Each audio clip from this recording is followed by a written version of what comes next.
Hello everyone. সবাইকে আমাদের আজকের লাইভ সেশনে স্বাগতম জানাই। আহ, মূলত আমাদের আজকের লাইভ সেশনটি হবে আমাদের আসন্ন টেক্সটাইল ইঞ্জিনিয়ারিং কলেজ ভর্তি পরীক্ষা 2024 এবং 25 এই সেশনটাকে মাথায় রেখে আমাদের আজকের লাইভ প্রোগ্রামটা, এবং আমরা চেষ্টা করব আমাদের লাইভ প্রোগ্রামে আমাদের টেক্সটাইল ইঞ্জিনিয়ারিং কলেজের ভর্তি পরীক্ষার বিভিন্ন হ্যাকস এবং কিভাবে প্রস্তুতি নিব সেই বিষয়গুলো শেয়ার করার। আজকে আমাদের পডকাস্টে এবং আমাদের একটা লাইভ সেশনে আমাদের সাথে আছে জামালপুর টেক্সটাইল কলেজ থেকে আমাদের তিনজন গেস্ট বলতে পারি, বা রানিং শিক্ষার্থী বলতে পারি, তারা পড়াশোনা করছে। আমরা একে একে যদি পরিচয় হয়ে নেই। Shihab Siddiqui, wet process engineering department, যেটা ফার্স্ট ব্যাচ থেকে। Sohanur Rahman, yarn engineering first batch থেকে, এবং আমাদের সাথে আছে Raihan, fabric engineering department second batch থেকে। আমরা ওভারঅল আমাদের টেক্সটাইল ইঞ্জিনিয়ারিং কলেজ ভর্তি প্রস্তুতির একটা রোড ম্যাপ সম্পর্কে শুনবো, এবং প্রস্তুতিমূলক কি কি বিষয় সেগুলো সম্পর্কে জানবো, এবং সেই সাথে জামালপুর টেক্সটাইল ইঞ্জিনিয়ারিং কলেজ সম্পর্কে আমরা একটা মোটামুটি আশা করি বড় ধরনের ধারণা পাবো, এবং সেখানকার সব বিষয়, ইন্টারনাল সবকিছু বিষয় নিয়ে আমরা আলোচনা করব, এবং টেক্সটাইলে মূলত কেন চুজ করবো বা কেন পড়বো সেই বিষয়গুলো সম্বন্ধে মোটামুটি একটা ক্লিয়ারিফাই আজকে ধারণা হয়ে যাবে আশা করি। সবাইকে আমাদের আজকের লাইভ সেশনটা পুরোপুরি দেখার জন্য ধন্যবাদ। ধন্যবাদ, অগ্রিম ধন্যবাদ। এবং আমাদের এই যে লাইভ সেশনটি আমাদের ফেসবুক পেজে যেমন থাকবে, সেই সাথে আমাদের ইউটিউব চ্যানেলে এবং টেলিগ্রাম চ্যানেলে কিন্তু সবগুলোতে আমরা পাবলিশ করে দেবো। সো যারা আবার এই ভিডিওটা পরে দেখবে, তাদেরও যদি কোনো কোশ্চেন আস্ক করার থাকে তোমরা ওখানে জানাতে পারো। আমরা দ্রুত পর্যায়ে আমরা আমাদের উত্তরগুলো তোমাদের জন্য দেওয়ার চেষ্টা করব।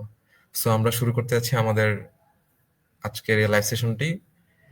আমরা ক্যাজুয়ালি এটা হ্যান্ডেল করব। তোমরা যদি তোমাদের কোনো কোশ্চেন থাকে আমাদের কমেন্টে জানালে কিন্তু আমরা সেগুলো উত্তর দেওয়ার চেষ্টা করব। আমরা লাইভ সেশনটা সবাইকে আমরা অনুরোধ করব যে আমরা পুরোপুরি লাইভ সেশনটা আমরা দেখি এবং আমাদের লাইভ সেশনের সাথে আজকে থাকি। ধন্যবাদ আবার সবাইকে। আমি চলে যাচ্ছি শিহাবের কাছে আমাদের একটা এই লাইভ সেশনটা শুরু করার জন্য। ধন্যবাদ। Thank you Shrabon. Tech experience admission guideline and tips and tricks 24-25 admission. স্বাগতম সবাইকে আজকের লাইভে। আজকে আমরা লাইভে ডিসকাশন করব এডমিশন রোডম্যাপ থেকে শুরু করে কিভাবে পরবর্তী প্রসেসগুলো এগিয়ে নেওয়া যায়, এবং প্রপার একটা গাইডলাইন দেওয়ার চেষ্টা করব আজকের লাইভে। তারই সাথে কিভাবে প্রিপারেশন নিয়ে আমাদের বিভিন্ন ট্যাগগুলো, যেমন এই মুহূর্তে 10টা ট্যাগ অ্যাভেলেবেল আছে বুটেক্সের আন্ডারে, সেই ট্যাগগুলোতে কিভাবে পরবর্তী প্রসেসগুলোতে আমরা আগাবো সেগুলো নিয়ে আলোচনা করব। আমাদের সাথে আমাদের জামালপুর টেক্সটাইল ইঞ্জিনিয়ারিং কলেজের সোহানুর রহমান এবং রায়হান ফেব্রিক ইঞ্জিনিয়ারিং ডিপার্টমেন্ট থেকে আছে। তো আমরা বেশ কিছু বিষয় নিয়ে আলোচনা করব এডমিশনে, যেমনটা একজন নিউ ফ্রেশার বা যে এডমিশন দিতে যাচ্ছে তার মধ্যে যে কোশ্চেনগুলো ওঠে সচরাচর এডমিশন টাইমে, সেই এডমিশন কোশ্চেনগুলো নিয়ে আমরা আলোচনা করব। তো প্রথম দিকে আমরা যে কোশ্চেনগুলা নর্মালি সবাই জিজ্ঞেস করতে চায় যে ভাইয়া কিভাবে প্রিপারেশন নিব বিভিন্ন সাবজেক্টগুলোতে, ফিজিক্স, কেমিস্ট্রি, ম্যাথ এবং ইংরেজিতে কিভাবে প্রিপারেশন নিব সেগুলো নিয়ে। তো ফার্স্ট অফ অল আমরা যদি যাই যে কিভাবে প্রস্তুতি নিতে হবে এইখানে এডমিশন দেওয়ার জন্য। সোহান। হ্যাঁ বলো। আমরা তো 21-22 আমাদের প্রতি বছর তো আমাদের কোশ্চেন প্যাটার্নটা সেম থাকে। যখন আমরা 21-22 পরীক্ষা দিয়েছিলাম এডমিশন গুলা, তখন তোমার কাছে প্রস্তুতি পিরিয়ডটা কেমন ছিল? ধন্যবাদ শিবকে। আসলে অ্যাডমিশন টেস্ট যখনই শুরু হয় তখনই সকলের কাছে কিন্তু মানসিক একটা চাপ থাকে, ঠিক আছে, যে প্রশ্নের প্যাটার্ন কেমন হবে, প্রশ্নের মান কেমন হবে, প্রতি বছর প্রশ্ন কি পরিমাণ রিপিট হয়। তো আমরা সবসময় যে একটা জিনিস খেয়াল করি, দেখি যে সরকারি 10 টেক্সটাইল ইঞ্জিনিয়ারিং এর যে ভর্তি পরীক্ষার প্রশ্ন প্যাটার্ন, এগুলো কিন্তু প্রায় সবসময় মোটামুটি 60-70% হুবহু কমন থাকে। অর্থাৎ বিগত বছরের সাথে রানিং যে একটা থাকে ওটার 70% এক প্রকার বলা যায় মিলই থাকে। তো সেই হিসাবে বিগত বছরের ওইগুলা উপর একটু ফোকাস করলেই মোটামুটি টেক্সটাইলের প্রস্তুতি একটু মানে স্মার্ট হয়ে যায়। আর সেই সাথে ইংলিশ যারা একটু দক্ষ, আমরা যখন ইংলিশে একটু হালকা করে মানে মনোনিবেশ করি তখনই দেখা যায় যে মোটামুটি প্রস্তুতিটা ইজি হয়ে যায়। তো আমাদের সময় এর ব্যতিক্রম কিছুই হয় নাই, আমরা ওই প্রসেসে হেঁটেছি এই পর্যন্ত আর কি। ওকে, রায়হান। জি, আসসালামু আলাইকুম। আমি মোহাম্মদ রায়হান। আমি ফেব্রিক ডিপার্টমেন্টে 2022-23 সেশনে আছি, চেঞ্জেস। তো এডমিশন প্রস্তুতি আসলে এখন নতুন করে বলার কিছু নাই, যেহেতু আমরা ইতিপূর্বে ভর্তি পরীক্ষা দিয়ে আসছি। যেমন প্রথম থেকে শুরু হচ্ছে ডেটা আবি, তারপরে বুটেক্স, রুয়েট, চুয়েট, বুয়েট, এন, মানে আদর গুচ্ছ, কৃষি গুচ্ছ, এগুলানের মতো এগুলা আসলে পার্থক্য তেমন না। তো ওই যে প্রিপারেশন গুলা নিলাম ওইখানের সাথে যদি আমরা এক্সট্রা করে এখানে ম্যাথ প্লাস হচ্ছে যে ফিজিক্স কেমিস্ট্রি ম্যাথ এইগুলার, মানে যে ইঞ্জিনিয়ারিং ডিপার্টমেন্টে যেগুলা হয় আর কি, যে ম্যাথ গুলা বেশি আছে, যেহেতু ফিজিক্স থেকে ম্যাথ, কেমিস্ট্রি থেকে ম্যাথ এবং হায়ার ম্যাথ থেকে থাকে এখানে, আর ইংলিশ আছে। এই মোটামুটি সমসাময়িক বিষয় নিয়ে যদি কেউ ভালোভাবে প্রিপারেশন নেয়, ইনশাল্লাহ ভালো একটা স্কোর এবং ভালো একটা সাবজেক্ট আশা করা যায়। তবে একটা হলো বলে রাখা ভালো যে এখানে মানে সাধারণ জ্ঞান নিয়ে কোনো মানে চিন্তা নাই, যেহেতু ইঞ্জিনিয়ারিং ডিপার্টমেন্ট। এগুলো নিয়ে মোটামুটি ইনশাল্লাহ আশা করা যায় চান্স হয়ে যাবে। জি ভাই। ওকে, আচ্ছা, তা আমরা মোটামুটি বলতে পারতেছি যে আমাদের প্রতি বছর এডমিশন, যে আমরা 21-22 থেকে শুরু করে 22-23, 23-24 কিংবা 24-25, প্রত্যেকটা বছরে হচ্ছে কোশ্চেন প্যাটার্নটা সেম থাকে এবং কোশ্চেন একটা ধারাবাহিকতা থাকে যে এরকমই কোশ্চেনটা হবে প্রতিটা সাবজেক্ট থেকে। তো মোটামুটি বলা যায় যে আমরা প্রিভিয়াস ইয়ারের কোশ্চেনগুলো যদি সলভ করি, একটা প্রপার আইডিয়া চলে আসবে এখানে কিভাবে হচ্ছে পরীক্ষাটা হয়ে থাকে। তো এতদিন যেহেতু অনেকগুলো এডমিশন টেস্ট হয়ে গেছে 24-25 সেশনের, সবগুলো ধাপ অনেকে হচ্ছে এগুলো দিয়ে আসছে। তো নর্মালি যেগুলো অন্যান্য জায়গায় পরীক্ষা হয় এরকম ভাবেই এখানে পরীক্ষা হয়। এখানে কোশ্চেন প্যাটার্নটা প্রায় 60 মার্ক ফিজিক্স থেকে, 60 কেমিস্ট্রি থেকে, 60 ম্যাথ থেকে এবং 20 মার্কস থাকে হচ্ছে ইংলিশ থেকে। তো আমরা প্রত্যেকটা সাবজেক্ট নিয়ে এখন একটু আলাদা ডিসকাশন করতে যাচ্ছি, যে প্রত্যেকটা সাবজেক্টে কোন সাবজেক্টে কিভাবে হচ্ছে প্রিপারেশনটা নিলে হচ্ছে বেটার আউটপুট পাওয়া যাবে। তো সোহান, প্রথমেই আমি হচ্ছে জানতে চাই যে ফিজিক্সের ব্যাপারে, যে ফিজিক্সে হচ্ছে কিভাবে প্রিপারেশন নিলে সে 60-তে একটা ভালো মোটামুটি মার্ক তুলতে পারবে। ফিজিক্স বিজ্ঞান বিভাগের একটি বেসিক সাবজেক্ট। আমাদের তো প্রথমে বোর্ড পরীক্ষাই অনুষ্ঠিত হয়, তারপরে আসে দেন বিভিন্ন ভার্সিটি বলো, টেক্সটাইল বলো, সবকিছুর ভর্তি পরীক্ষা। তো প্রথমে ফিজিক্সের জন্য যা করতে হবে এটা হচ্ছে মূল বেসিক জ্ঞান। ফিজিক্সের যে মূল বেসিক বইগুলা, শাহজাহান তখন বলি, আমির হোসেন বলি, ওই বইয়ের যে বোর্ড বোর্ড রিলেটেড যে বেসিক নলেজগুলা ওইগুলো প্রথমত আয়ত্তে রাখতে হবে। দেন টেক্সটাইলের বিগত যে পদার্থবিদ্যা নিয়ে যে সিকোয়েন্সে প্রশ্ন হয় ওইগুলা তারপর আস্তে আস্তে আয়ত্তে নেওয়া। মূল কথা হচ্ছে পদার্থবিজ্ঞানের ইন্টারমিডিয়েটের যে বেসিক, ওই বেসিকটা পুরোপুরিভাবে কমপ্লিট করেই দেন তারপরে টেক্সটাইলের জন্য আলাদা অ্যাডমিশনের দিকে, অ্যাডমিশনের যে সিকোয়েন্স ওইগুলোর দিকে ধাবিত হতে হবে। তা এইটুকুতেই যথার্থ হয়ে যায়, এর বেশি কিছু আসলে টেক্সটাইল ইঞ্জিনিয়ারিং অ্যাডমিশনের জন্য প্রয়োজন হয় বলে আমাদের মনে হয় না।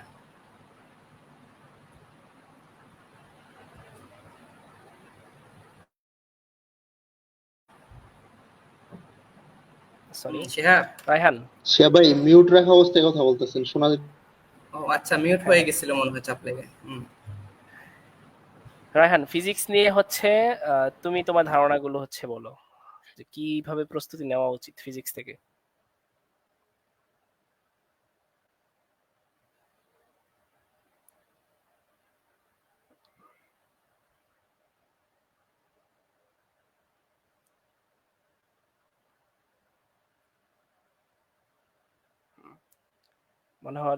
মনে হচ্ছে নেটওয়ার্ক ইস্যু। আচ্ছা, আমি বলি, নেটওয়ার্কের প্রবলেম হচ্ছে মনে হয়। ফিজিক্সে নর্মালি এখন যে সিলেবাসের উপর পরীক্ষাটা হবে, এই ফিজিক্সে দুইটা part, first part and second part. Physics first part থেকে হচ্ছে নর্মালি আমাদের চোখে একটা চ্যাপ্টার ধরার পর চোখে যে কোশ্চেনগুলো আসে, এতদিন তো এডমিশন দেওয়া হয়ে গেছে অনেকগুলো, চোখে যে কোশ্চেনগুলো পড়ে এই কোশ্চেনগুলোই হচ্ছে প্রতি বছর আসে। মানে এই কোশ্চেন, এই ধরনের টাইপের কোশ্চেনগুলোই আছে, যে নর্মাল যে ক্যালকুলেশনের ম্যাথগুলো, এত বড় কোনো ক্যালকুলেশনের ম্যাথ আসে না নর্মালি, সব হচ্ছে ছোট ছোট ক্যালকুলেশনের ম্যাথ, বেসিক টাইপের কোশ্চেন, তারপর বিভিন্ন একক মাত্রা এগুলো নর্মাল। এক কথা হচ্ছে নর্মাল কোশ্চেন গুলো আসে, তারপর ম্যাথমেটিক্যাল টাইপ গুলো অত ক্রিটিক্যাল হয় না। চোখে পড়ার মতো কোশ্চেনগুলা। তো বিশেষ করে যদি আমরা উদ্ভাসের যে ভার্সিটি কোশ্চেন ব্যাংকটা আছে সেটাও যদি আমরা দেখি, তাও কিন্তু ফিজিক্সে টোটালি কাভার আপ হয়ে যায় ফিজিক্সের বেলায়। এখন রায়হান, জি ভাই বলেন। ফিজিক্স সম্পর্কে যদি কিছু বলো। ও আচ্ছা ভাই, আসলে ভাই ভর্তি প্রস্তুতির ক্ষেত্রে ফিজিক্সের পাশাপাশি সব বিষয়ে মানে সমান ফোকাস রাখা প্রয়োজন। তবে ফিজিক্সটা হচ্ছে মানে একটা মেইন সাবজেক্ট হিসেবে বিবেচনা করা যায়, যেহেতু মানে অন্যান্য সাবজেক্ট তুলনায় ফিজিক্সটা তুলনামূলক ভাবে সায়েন্স ব্যাকগ্রাউন্ড হিসেবে সহজ। আর মানে ফিজিক্সের কোশ্চেনটা মূলত আমরা যত কিছু পড়ি না কেন মূল বই থেকে আসলে সবচেয়ে বেশি কোশ্চেন আসলে আসে। আর ওই কোশ্চেন প্যাটার্নটা আসলে মূল বই ফলো করে। আর সবচেয়ে বেশি চান্স পাওয়ার ক্ষেত্রে মানে আমার ক্ষেত্রে যেটা হয়েছে যে মানে বিগত বছরের কোশ্চেন যদি কেউ সলভ করে, বিগত অবভিয়াসলি 10 বছর 15 বছরের কোশ্চেন বা 10 বছর কোশ্চেন এরকম সলভ করলে ইনশাল্লাহ ফিজিক্স নিয়ে কোনো প্যারা খাওয়া লাগবে না। আর বেশিরভাগ কোশ্চেনই মানে ম্যাথ যেগুলো আসে ফিজিক্সের, দেখা যায় যে একটা সাবজেক্টের উপর মেন মেন যে টপিক গুলো আছে, নিউটনীয় বলবিদ্যার মধ্যে যে মেন টপিক গুলো আছে, বা অন্যান্য চ্যাপ্টারে যে মেন টপিক গুলো আছে, যেগুলা সাধারণত দেখা যায় অল ওভার মানে ম্যাক্সিমাম ইউনিভার্সিটিতে করে, ওইগুলা সাধারণত বেশিরভাগ রিপিট আসে। সেক্ষেত্রে ওইগুলা ভালোভাবে পড়লে এবং বিগত সালের কোশ্চেন গুলা ভালোভাবে সলভ করলে ফিজিক্স নিয়ে তেমন ইনশাল্লাহ কোনো চিন্তা করা লাগবে না। আসসালামু আলাইকুম। ওকে, অর্থাৎ হচ্ছে একদম বেসিক ল গুলো থেকে হচ্ছে কোশ্চেন হ্যাঁ হয় হ্যাঁ ফিজিক্সে। হ্যাঁ, জি ভাই জি ভাই। এখন আচ্ছা, আমরা যদি কেমিস্ট্রিতে চলে যাই, যে কেমিস্ট্রির কোশ্চেন প্যাটার্ন, যে কেমিস্ট্রি কোশ্চেন প্যাটার্নটা কিভাবে হয় সেটা নিয়ে সোহান।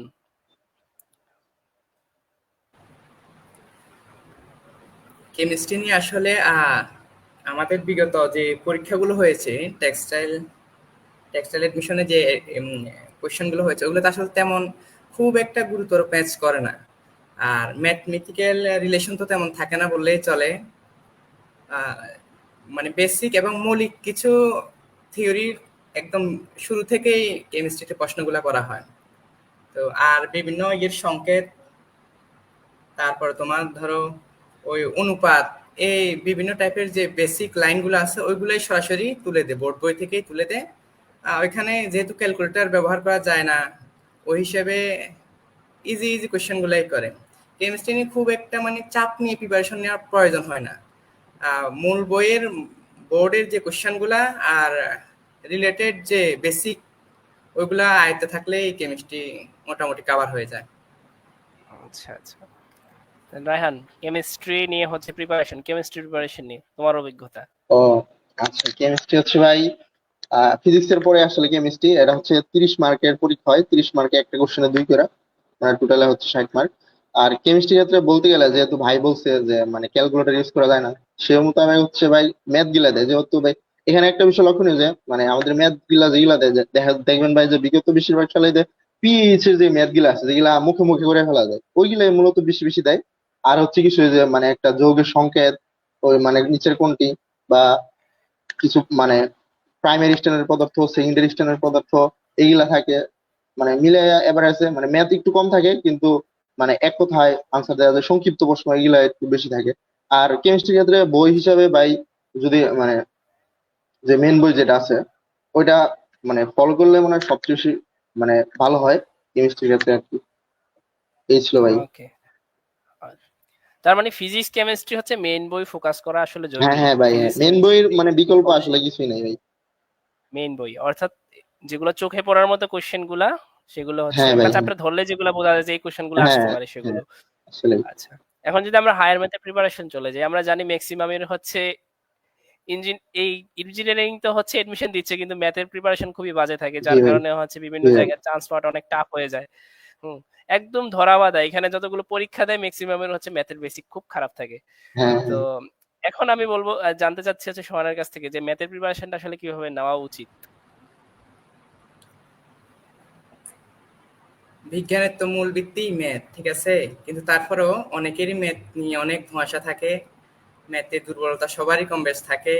ইঞ্জিনিয়ারিং এ যারা পড়ে তাদেরও ম্যাথ নিয়ে যথেষ্ট পরিমাণে ঘাটতি আছে।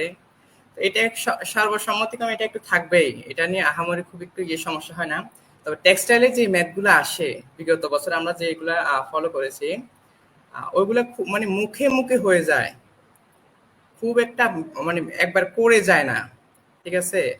মানে বোর্ডে যে প্রশ্নগুলো আসে সচরাচর ওইগুলাই হুবহু হয়, রিপিট হয়।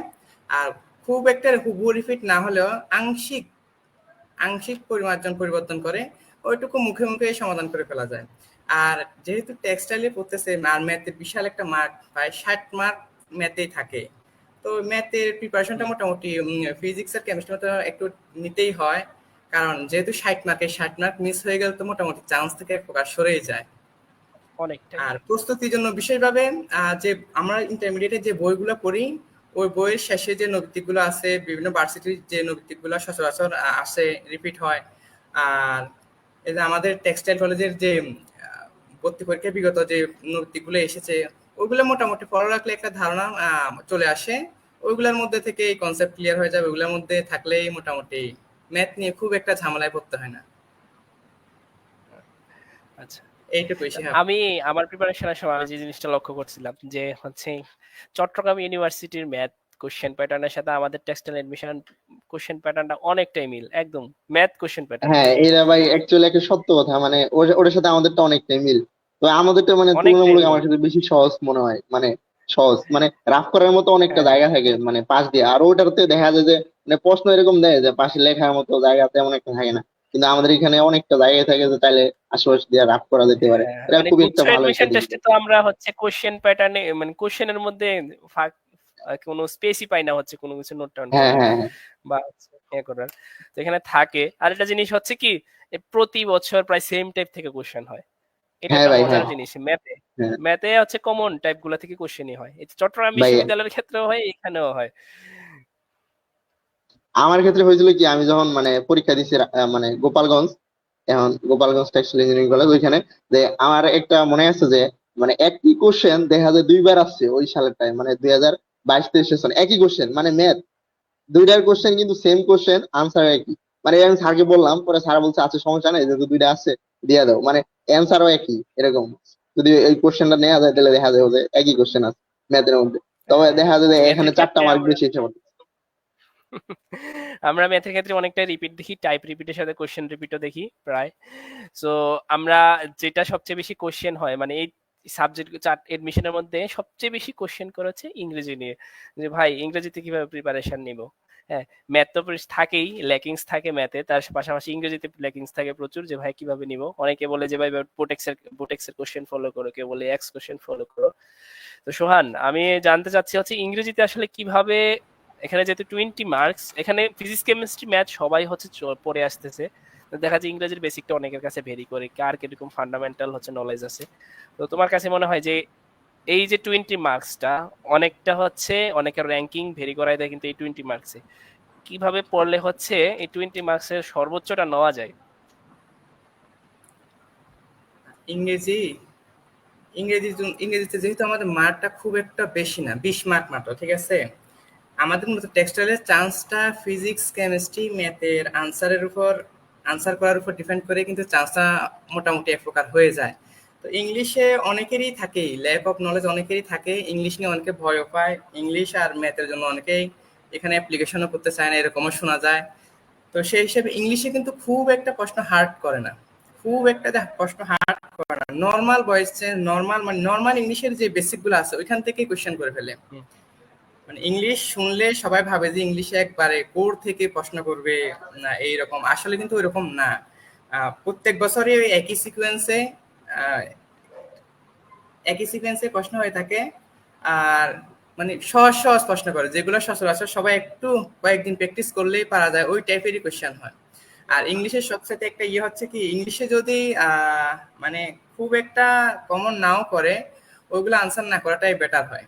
কারণ যেহেতু এখানে প্রত্যেকটা প্রশ্নের জন্য 0.5 মার্ক করে কাটা যায়, দুইটা অন্যদিক ভুল আনসার করলে কিন্তু 1 মার্ক চলে যায়। তো ওই হিসেবে ইংলিশে যেগুলা পারা যায় ওগুলা আনসার করলেই হয়ে যায়, আর যেগুলা মোটামুটি পারার সামর্থ্যের মধ্যে নাই ওইগুলো আনসার না করাটাই বেটার। আর ইংলিশের জন্য পড়ার বিষয়ে বিভিন্ন ভার্সিটির যে কোয়েশ্চেন প্যাটার্ন এখানেও সেম রিলেটেড কোয়েশ্চেন গুলাই হয়। তো ওই হিসাবে আমাদের টেক্সটাইল ইঞ্জিনিয়ারিং বিগত প্রশ্নগুলো দেখলেই মোটামুটি 50% মতো ইংলিশেই কমন করে যায়। এইটুকু পর্যন্ত কন্টিনিউ করলেই চলে। এর জন্য টেক্সটাইলে আসলে ইংলিশের জন্য খুব বেশি কিছু আসলে ডিপলি প্রিপারেশন নেওয়ার প্রয়োজন হয় না ইংলিশে। ওকে, রায়হান। আচ্ছা, ধন্যবাদ ভাই। আসলে ভাই যেটা বলছে আসলে ভাইয়ের সাথে আমি সহমত পোষণ করতেছি, কারণ এখানে চান্সটা মূলত ডিপেন্ড করে যে ফিজিক্স কেমিস্ট্রি ম্যাথ তিনটার উপর, যেহেতু এই তিনটা মিলে প্রায় 180 মার্ক, যেহেতু এখানে 200 মার্কের পরীক্ষা হয় যেহেতু জানেন। এই 200 মার্কের মধ্যে 130 পাইলে মোটামুটি আর আশা করা যায় একটা মেরিট আসতে পারে। তার মধ্যে যে 20 মার্কটা, এই 20 মার্কটা আসলে তেমন একটা বেরি করে না, মানে যদি কেউ মানে ভালোভাবে প্রিপারেশন নিয়ে রাখে যে ফিজিক্স কেমিস্ট্রি ম্যাথে আমার 60 আমার আসবো ইনশাল্লাহ, 150 প্লাস আসে বলবো। তাহলে ইংরেজিতে যারা নাকি ওই যে গ্রামার মানে বেসিক গুলা যেগুলো আছে, টেন্স প্রিপোজিশন সাবিস প্রিস ওইগুলা, মানে সাবিস হালকা একটু ধারণা থাকলে ওইগুলা মানে কয়েকটা দাগালো ইনশাল্লাহ চান্স আইসা পড়ে। আর যেগুলা না পারি ওইগুলা দাগানো আসলে ঠিক না, কিন্তু যেখানে নেগেটিভ মার্ক আছে আহ সেই মোতাবেক আসলে প্রিপারেশন নিলে ফিজিক্স কেমিস্ট্রি ম্যাথ ভালো করে পড়াশোনা করলে, আর পাশাপাশি ইংরেজিটা যদি একটু সময় লাগে তাহলে একটু মানে কম দেখে বিগত বছর যে কোশ্চেন গুলা রিপিট আসে বা যেগুলো আসছে ওইগুলা পাশাপাশি আগে যেগুলা মানে আমরা ইন্টারমিডিয়েটে পড়ে আসছি যে গ্রামাটিক্যাল ওইগুলা দেখলেই দ্যাটস নাফ, আর বেশি কিছু লাগে না। ওকে, তো আমরা মোটামুটি আমাদের ভাইরা বলতেছে যে ফিজিক্স কেমিস্ট্রি ম্যাথে যদি কেউ সর্বোচ্চ প্রিপারেশনটা নিতে পারে তাহলে তার ক্ষেত্রে হচ্ছে ইংরেজিটা বেশি একটা ভেরি করবে না।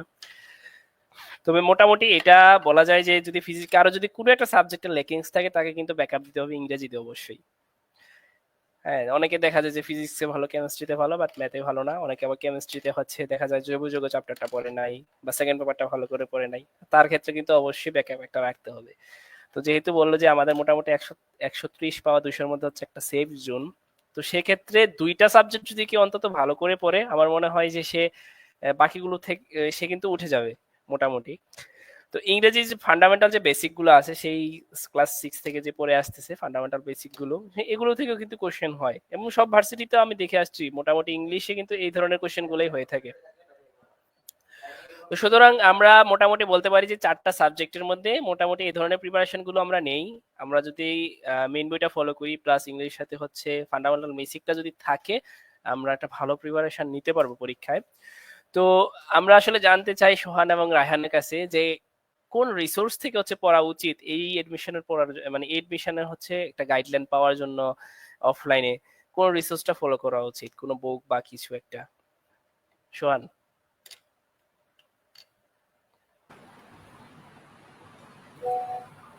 আমরা যখন অ্যাডমিশন টেস্ট দিয়েছি তখন অফলাইনে খুব একটা টেক্সটাইল নিয়ে তেমন স্পেশাল স্পেশাল কোনো ইয়ে থাকে না, কিন্তু জেনারেল যে ইয়েগুলো বুকগুলো বাজারে পাওয়া যায়, ঠিক আছে। ফেব্রিন লেজ আছে, তারপরে তোমার টেক্সটাইল টেক্সটাইল বিচিত্রা আছে, এরকম কয়েকটা বই আছে যেগুলোতে বিগত বছরের প্রশ্নগুলো সহ মানে রানিং রানিং যে একটা এডমিশন চলতেছে ওইটার জন্য কিছু ইম্পর্টেন্ট টপিক দেওয়া থাকে, ওইগুলো একটা ফলো করলে হয়ে যায়। আর এখন যেহেতু দিন দিন সবকিছু স্মার্টই হচ্ছে, অনলাইনে অনেক প্ল্যাটফর্ম আছে যেখানে মোটামুটি একটাতে লেগে থাকলে এই টেক্সটাইলের চান্সটা মোটামুটি নিশ্চিত হয়ে যায়। এখন আরো তোমার মনে করো যে সিট সংখ্যা বাড়ছে, সেই হিসেবে মোটামুটি প্রতিযোগী হালকা একটু লেগে থাকলে, যে কোনো একটা প্ল্যাটফর্মে লেগে থাকলে চান্সটা মোটামুটি এক প্রকার নিশ্চিতই হয়ে যায়। এইটুকুই শিহাব। রায়হান।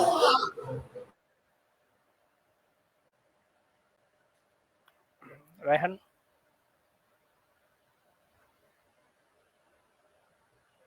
আচ্ছা ভাই, দুঃখিত ভাই, আমি দুঃখিত, আমার এখানে একটু টেকনিক্যাল সমস্যা ছিল তো তাই আর কি, একটু সমস্যা ছিল। ওকে ওকে।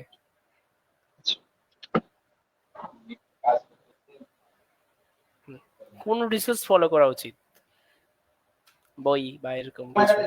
ভাই একটু আবার একটু রিপিট করেন ভাই।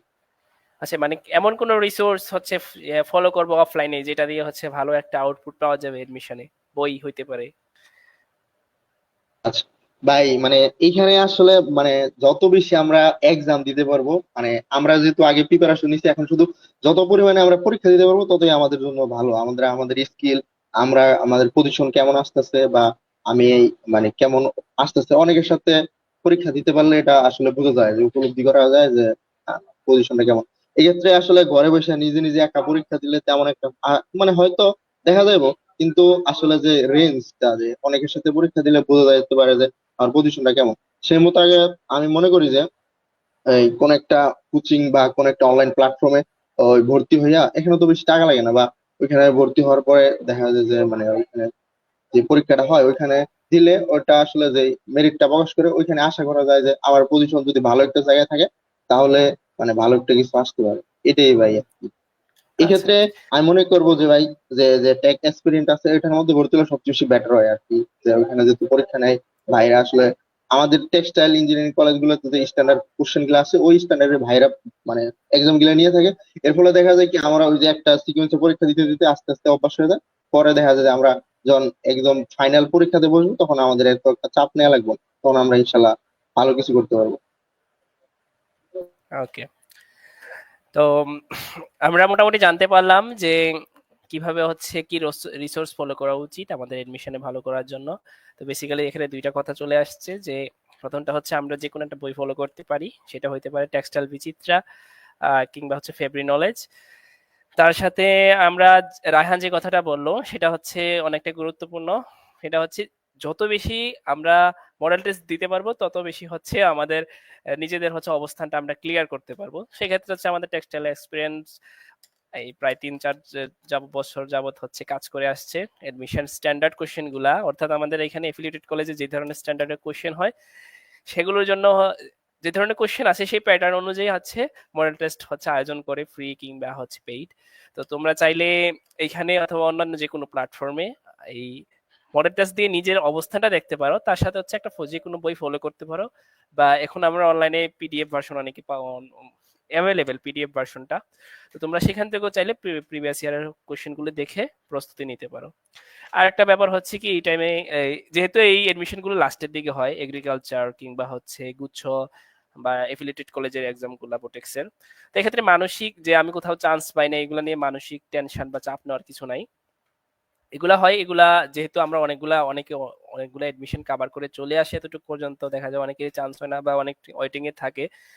চিন্তার কোনো কারণ নাই, যেহেতু বিগত বছরগুলোতে কিন্তু সিট সংখ্যা অনেকটা কম ছিল, 8টা কলেজের প্রায় 960টা সিট ছিল। কিন্তু এই বছর যেহেতু আমাদের সিট সংখ্যা 240টা বেড়ে 1200-তে চলে গেছে, তো এখানে চাপ নেওয়ার আসলে কিছু নাই। আর কোশ্চেন যে খুব আহামরি কঠিন হয় তাও কিন্তু না। তো মানসিক চাপ বা টেনশন নিতে হবে না এই ক্ষেত্রে। তারপর যে আরেকটা আমরা যেটা বললাম যে বেশি বেশি করে এমসিকিউ টেস্ট বা হচ্ছে মডেল টেস্ট গুলো দিতে হবে, এগুলা প্র্যাকটিস করলে হয়ে যাবে আর কি। আচ্ছা, তো সোহান এবং রায়হানের কাছে আরেকটা জিনিস জানতে চাই, সেটা হচ্ছে কি লাস্ট পরীক্ষা আসার 15 দিন কিভাবে হচ্ছে এই এফিলিয়েটেড কলেজের জন্য হচ্ছে কি ধরনের প্রিপারেশন নেওয়া হয়েছে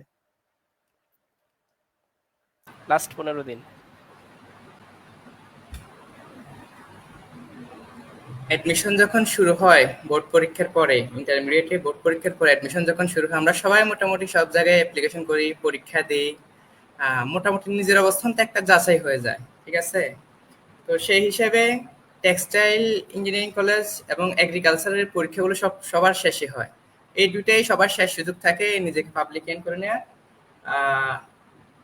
টেক্সটাইল কলেজে অ্যাডমিশনটা এগ্রিকালচারেরও পরে হয় অনেক অনেক সময়। তো সেই হিসেবে এটাই সবার সর্বশেষ একটা আকাঙ্ক্ষার জায়গা থাকে। তো সেই হিসেবে বলবো ওই যেহেতু পরীক্ষাগুলো একদম এই টেক্সটাইলের পরীক্ষাটা একদম সবার শেষে হচ্ছে, ওই সময় সবার কিন্তু আর অন্য জায়গায় কোনো পড়াশোনা করতে হয় না। মানে অন্য জায়গায় অন্য অ্যাডমিশনের বা অন্য কোনো ভার্সিটির কোনো পরীক্ষা এগুলোর জন্য কিন্তু কোথাও কোনো পড়াশোনা করতে হয় না।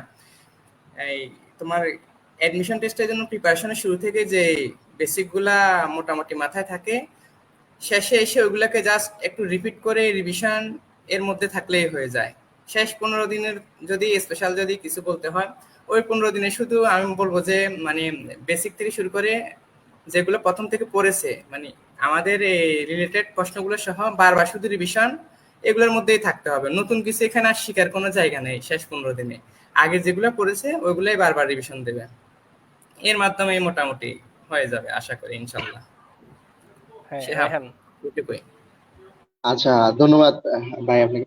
আসলে সোহান ভাই যেটা বলছে আসলে এটাই আসলে যে মানে যত বেশি মানে আগে যেগুলা পড়ছে ওগুলাই বারবার রিভাইজ প্লাস বেশি বেশি এক্সাম, যত এক্সাম দেওয়া যায় তত আসলে নিজের উপর একটা কনফিডেন্স আসে যে আমি আসলে পারবো কি পারবো না। আসলে যেহেতু এটা লাস্ট একটা পরীক্ষা, দেখা যায় যে এবার মূলত হচ্ছে কৃষি পরীক্ষা যেহেতু শেষ, রেজাল্টও দিয়ে দিছে। অনেকে মানে হয়েছে আর অনেকের হয় নাই, যা অনেকের মেরিট আসছে বা চান্স আসতেও পারে না আসতে পারে। আর আমাদেরটা যেহেতু এখনো শুরু হয় নাই, তা আশা করা যায় এবার ইনশাল্লাহ অনেকে আবেদন করবো বা অনেকে পরীক্ষা দিব। সে অনুযায়ী লাস্ট 15 দিন ভাই আসলে তেমন করে এক্সট্রা কোনো প্রিপারেশন না নিয়ে আগে যেগুলা পড়ছে ওইগুলা থেকে বারবার রিভাইজ প্লাস এক্সাম ওইগুলা দিলে আশা করি ভালো একটা কিছু আসবো। এবং মানে ধৈর্য হারাও যাবে না, মানে নিজের উপরে আত্মবিশ্বাস রাখা লাগবে, যেহেতু ইনশাল্লাহ আল্লাহ পাক পরিশ্রম কখনো মানে বৃথা দিব না। অবশ্য ভালো কিছু আসবে ইনশাল্লাহ, এটাই।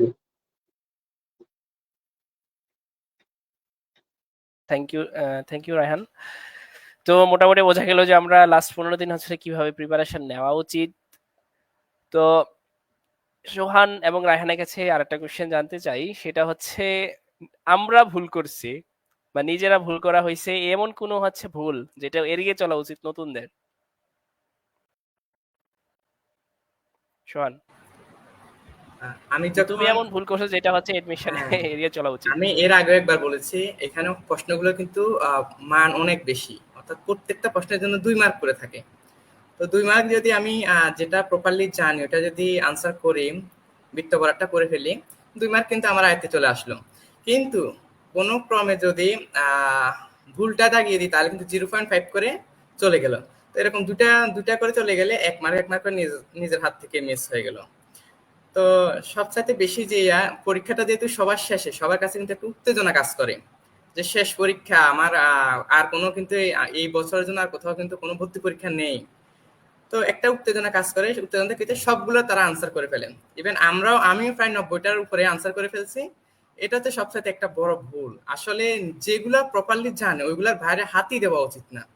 কারণ ওখানে ভুল আনসার করা মানে আমার পক্ষ থেকে যে 2 মার্ক তো গেল, পাশাপাশি আরো 0.5 মার্ক এক্সট্রা চলে গেল। তো এরকম যদি 4টা জায়গায় 2 মার্ক আমার হাত থেকে চলে গেল। তো আমি যেহেতু নিজে এই ভুলটাই বারবার করছি, সব পরীক্ষাতে মোটামুটি এই উত্তেজনাটা কাজ করে সবার মধ্যে।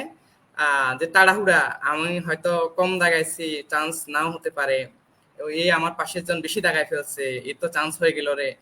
তো এইগুলোতে কর্ণপাত না করে মানে নিজের কনফিডেন্স যতটুকু নিজে পেরেছি, সঠিক যতগুলোই বৃত্তাপাত হয়েছে ততটুকুর উপরেই মোটামুটি একটা থেকে যাওয়া উচিত। অর্থাৎ আচ্ছা, বাড়তি কোনোগুলা নিজে মানে সন্দেহের বশবর্তী হয়ে আনসার করে ফেলা, বৃত্তাপাত করে ফেলা, এটা আসলে কোনোভাবেই উচিত নয়। এইগুলো যদি মোটামুটি চলতে থাকে তাহলে কিন্তু চান্স পাওয়াকেও কিন্তু চান্সের বাইরে চলে যাইতে পারে। তো এই জন্য যারা 24-25-এ ভর্তি পরীক্ষা দেবে তাদের উপর একটাই রিকোয়েস্ট থাকবে, মানে নিজের যতটুকু আয়ত্তে ছিল, নিজের যেটা কনফিডেন্সের সহিত আনসার করে গেছে ওইটার বাইরে যাতে কোনোটা আনসার না করে, তাহলে মোটামুটি একটা স্টাবলে থাকা যাবে। শিহাব, এইটুকুই। ওকে, থ্যাংক ইউ। রায়হান, হ্যাঁ ভাই, আসলে হ্যাঁ ভাই যেটা বলছি আসলে এটাই যে মানে মানে যেটা পারি ওইটাই, মানে যেটা না পারি ওটার দিকে আসলে আগানো ঠিক না, যেহেতু এখানে নেগেটিভ মার্ক আছে। একটা নেগেটিভ মার্ক মানে দেখা যাবে আমার পজিশন অনেক চলে যেতে পারে, পিছনে অনেক আসতে পারে, মানে পজিশনই অনেক পিছনে নেমে যেতে পারে। সে অনুযায়ী আসলে যেটা পারি ওইটাই দেখানো উচিত, আর যেটা না পারি ওটার দিকে আসলে আগানো উচিত না। কারণ নেগেটিভ মার্ক আছে, আমাদের সাবধানে থাকা লাগবে, এটাই ভাই। ওকে। আমি যদি আমার অভিজ্ঞতা বলি, যে আমি টেক্সটাইল ইঞ্জিনিয়ারিং কলেজ নোয়াখালীতে পরীক্ষা দিয়েছিলাম 21-22-এ। আম, যখন পরীক্ষার হলে গেলাম দেখি মোটামুটি দাগায় হচ্ছে 66টা দাগাইছি, আর হচ্ছে দাগাইতে পারতেছি না, মানে বাকিগুলোতে এখন উম, হবে কি হবে না, বা হচ্ছে আনসার দুইটা মনে হইতেছে যে দুইটাই কারেক্ট। তো পরে আমি মনে করলাম যে না, দাগায় লাভ নাই, যে 66টা দাগাইছি, 66টাই থাক, চান্স হইলো হইলো, না হইলে নাই। পরে তো হল থেকে বের হয়ে দেখি যারা আমার সাথে হচ্ছে আগের দিন রাতে ছিল, ওই ভাইদের, বড় ভাইদের সাথে, ওরা বলতেছে তো 90টা দেয়, 90টা আমি হচ্ছে দিয়ে আসছি, 92টা 93টা। আমি তো ভাইকে বললাম যে ভাই, ওরা তো 90টা 92টা করে দিছে, আমি তো দেখাইছি ভাই মাত্র 66টা 100টার মধ্যে, এখন চান্স টান্স কি পাবো কিনা। ভাই বলে যে রেজাল্ট আসুক, দেখা যাক। পরে তো কয়েকদিনে, 2 দিন পর মনে হয় রেজাল্ট দিল। রেজাল্ট দেওয়ার পর দেখি যে না, আমি খোঁজ নিলাম, বড় ভাইদের হচ্ছে ফোন দিলাম যে ভাই, চান্স তো পাইছি, এখন ওদের কি অবস্থা।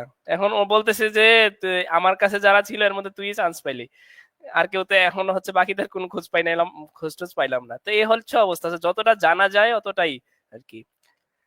যেটা সোহান এবং রায়হান বললো, যে যতটুকু হচ্ছে সিউরিটি দিয়ে দাগানো যায় অতটুকু, আছে বেশি দাগাইতে গেলে হচ্ছে আবার বিপদ।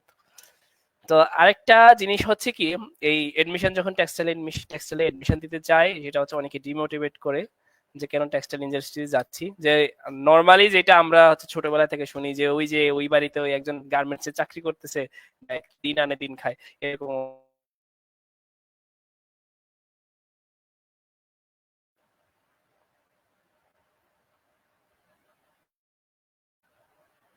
সমান কথা বোঝা যাচ্ছে?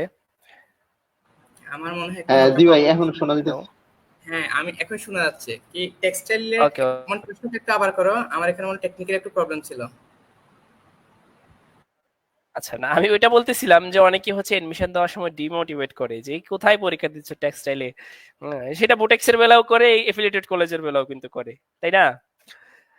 তো ডিমোটিভেটেড আসা হওয়ার কিছু নয়। যে যারা বলে ওরা ওই যে অনেকে বলে না যে বাড়ির কাছে ওই একজনে গার্মেন্টসে চাকরি করতেছে, এগুলো ধারণা নিয়ে বলে যে গার্মেন্টসে চাকরি করে দিন আনে দিন খায়, 15,000 টাকা 16,000 টাকা বেতন। ডিমোটিভেটেড হওয়ার কিছু নাই, কিন্তু সেটা আর এটার মধ্যে অনেকটা কিন্তু পার্থক্য। এখানে হচ্ছে যারা ইঞ্জিনিয়ারিং করবে 4টা বছর, সে একটা বিএসসি ইঞ্জিনিয়ারিং ট্যাগ নিবে, তারপর হচ্ছে সে ইন্ডাস্ট্রিতে চাকরি করবে এবং কিন্তু গ্রো হওয়ার সুযোগ আছে। এবং আমরা যারা আমাদেরকে কিন্তু ডিমোটিভেটেড করতো যে টেক্সটাইলে কেন পরীক্ষা দিচ্ছে, ওরা আসলে যাদের কথা বলতো ওরা কিন্তু আসলে ওই যে দেখা যায় যে এই ইপিজেটের কাছ থেকে হচ্ছে এই সার্টিফিকেট বানানো যায়, কিন্তু ইপিজেটের পাশে অনেক কম্পিউটার দোকান থাকে। আমি আমাদের কুমিল্লা ইপিজেটের পাশে দেখছি যে অনেক কম্পিউটারের দোকান, এবং সেখান থেকে হচ্ছে ক্লাস 8 এর সার্টিফিকেট 10 এর সার্টিফিকেট হচ্ছে কপি করে প্রিন্ট করে হচ্ছে ওইখানে চাকরি করে আর কি। তো এগুলা যারা বলে এগুলা ডিমোটিভেটেড করে, কারণ হচ্ছে তারা এটা সম্পর্কে, এই সেক্টর সম্পর্কে প্রপারলি আইডিয়া নাই। এখানে ডিমোটিভেট হওয়ার কিছু হয়, সবার জন্য সমান সুযোগ আছে। এবং আমি বলবো বাংলাদেশের আরএমজি সেক্টরে যেহেতু টেক্সটাইলটা, সরি, বাংলাদেশের জিডিপিতে যেহেতু টেক্সটাইলটা সবচেয়ে বেশি ভূমিকা রাখতেছে, প্রায় 84 থেকে 86%, তো বোঝাই যায় এই সেক্টরে ইঞ্জিনিয়ার ভ্যাকেন্সি কতটা বেশি, তাই না রায়হান? হ্যাঁ জি ভাই, জি অবশ্যই।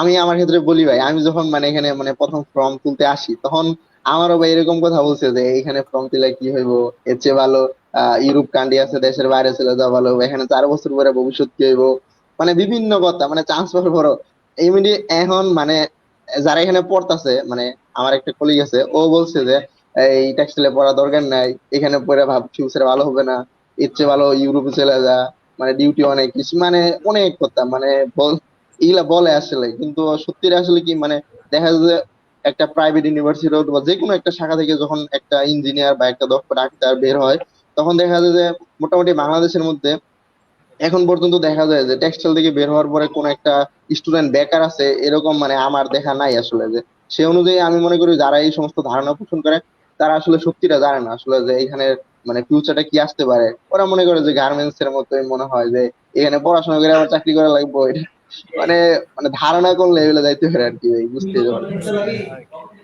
আচ্ছা, আরেকটা ব্যাপার হচ্ছে যে আমাদের সোহানের এলাকায় এই যে মিরসরাই চট্টগ্রামের বাংলাদেশের সবচেয়ে বড় ইকোনমিক জোন হচ্ছে।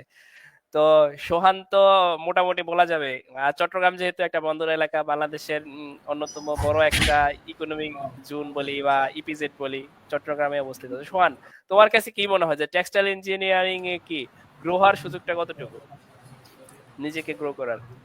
আসলে ডিমোটিভেটটা কোথায় হয় বা ডিমোটিভেটটা কে করতেছে সেটা একটা দেখার বিষয়। হ্যাঁ, কে ডিমোটিভেট করতেছে, ওনার অবস্থান কোথায়, উনি কি জন্য ডিমোটিভেট করতেছে, এগুলো একটা আসলে জানার ফ্যাক্টর না। কেন উনি ডিমোটিভেট করতেছে, এগুলো নিয়ে আসলে অনেক কিছু ভাবার বিষয় আছে।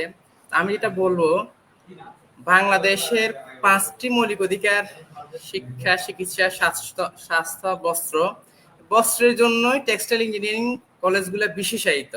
অর্থাৎ এগুলো নিয়ে বিতর্ক করার কোনো সুযোগ নাই। সুযোগ সুবিধা বাংলাদেশের সব জায়গায় কম বেশ আছে, তবে যেহেতু বস্ত্রের জন্য এই কলেজগুলো বিশেষায়িত, বুটেক্স এবং এই অধিভুক্ত এই 10টা কলেজ, এগুলো কিন্তু বস্ত্রের জন্য বিশেষায়িত। আর বাংলাদেশের প্রেক্ষাপটে যদি বলি, বাংলাদেশের মেরুদণ্ড কিন্তু এই টেক্সটাইল কলেজগুলোই। হ্যাঁ, টেক্সটাইল কিন্তু বাংলাদেশের মেরুদণ্ড।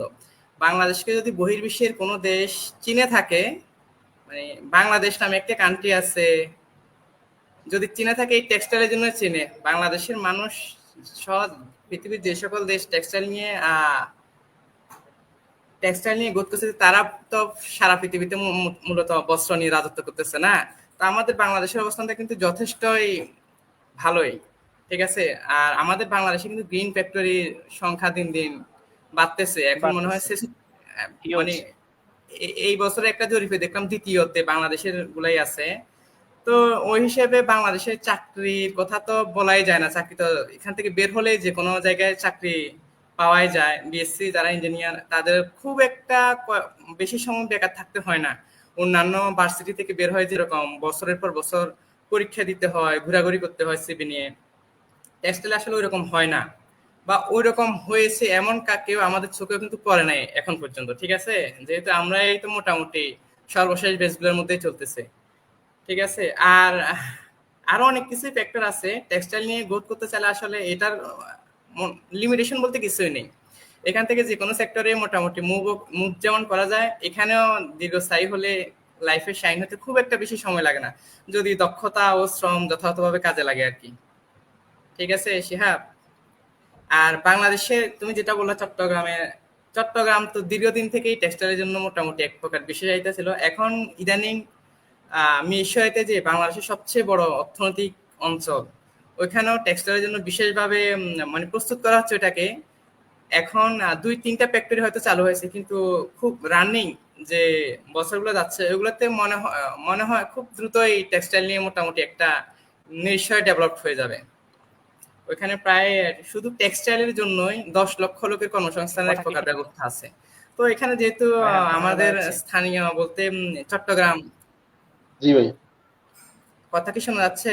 ও, এই মনে হয় নেটওয়ার্ক ইস্যু, সোহানের একটু নেটওয়ার্ক প্রবলেম করতেছে আজকে, যেহেতু আবহাওয়াটা একটু খারাপ, তাই। শিহাব শোনা যাচ্ছে? হুম হুম জি টেকনিক্যাল ভাই, ইস্যু শোনা ছিল যাচ্ছে। মনে হয়। হ্যাঁ, মিরসরাইয়ের কথা যেটা বলবো ওটা হচ্ছে বাংলাদেশের সবচাইতে বড় অর্থনৈতিক অঞ্চল। ওইখানে মোটামুটি টেক্সটাইলের অনেক ফ্যাসিলিটিস নিয়ে একটা উন্নতকরণ করা হচ্ছে। ওইখানে শুধুমাত্র টেক্সটাইলের জন্যই 10 লক্ষ লোকের কর্মসংস্থানের ব্যবস্থা করা আছে। তো যদি আমরা হিউজ একটা নিজেদেরকে স্কোপ। ওইভাবে দক্ষ ও পরিশ্রমী করে তুলতে পারি, আমাদের জন্য এটা এক প্রকার সুযোগ হবে নিজেদের ওই জায়গায় নিয়োগ করার। তো সর্বোপরি বলবো, কর্মসংস্থান নিয়ে টেক্সটাইলে আসলে খুব একটা টেনশন করতে হয় না, ঠিক আছে? কর্মসংস্থান যদি বাংলাদেশের কোনো একটা সেক্টরে সবচাইতে বেশি থাকে সেটি টেক্সটাইলের।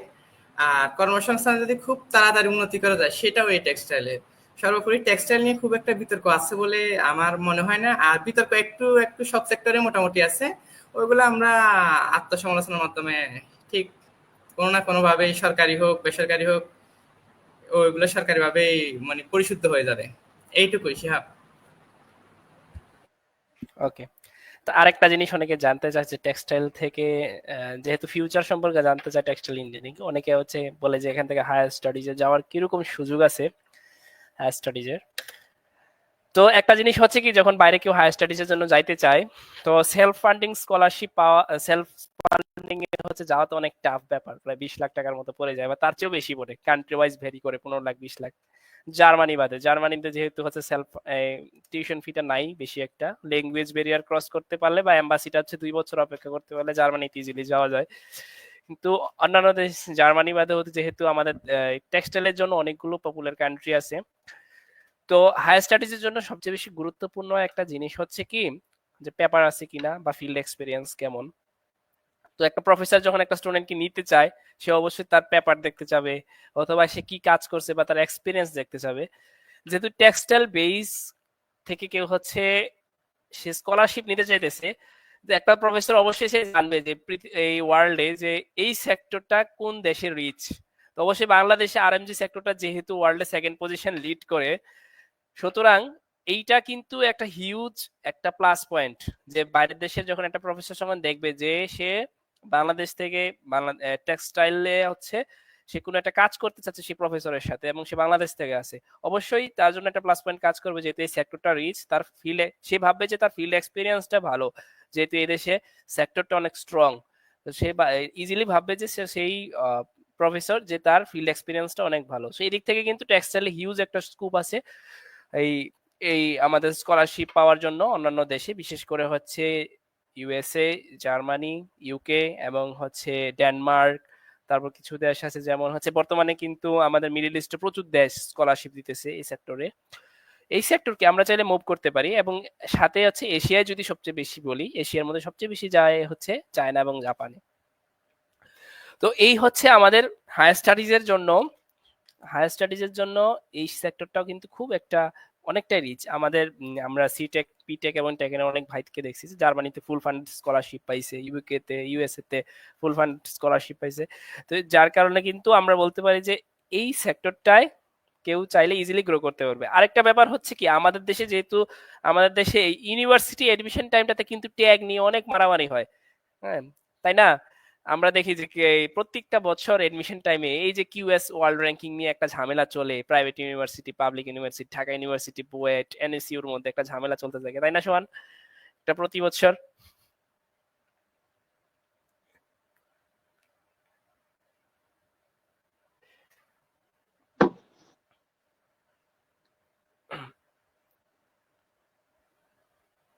কথা বোঝা যাচ্ছে না?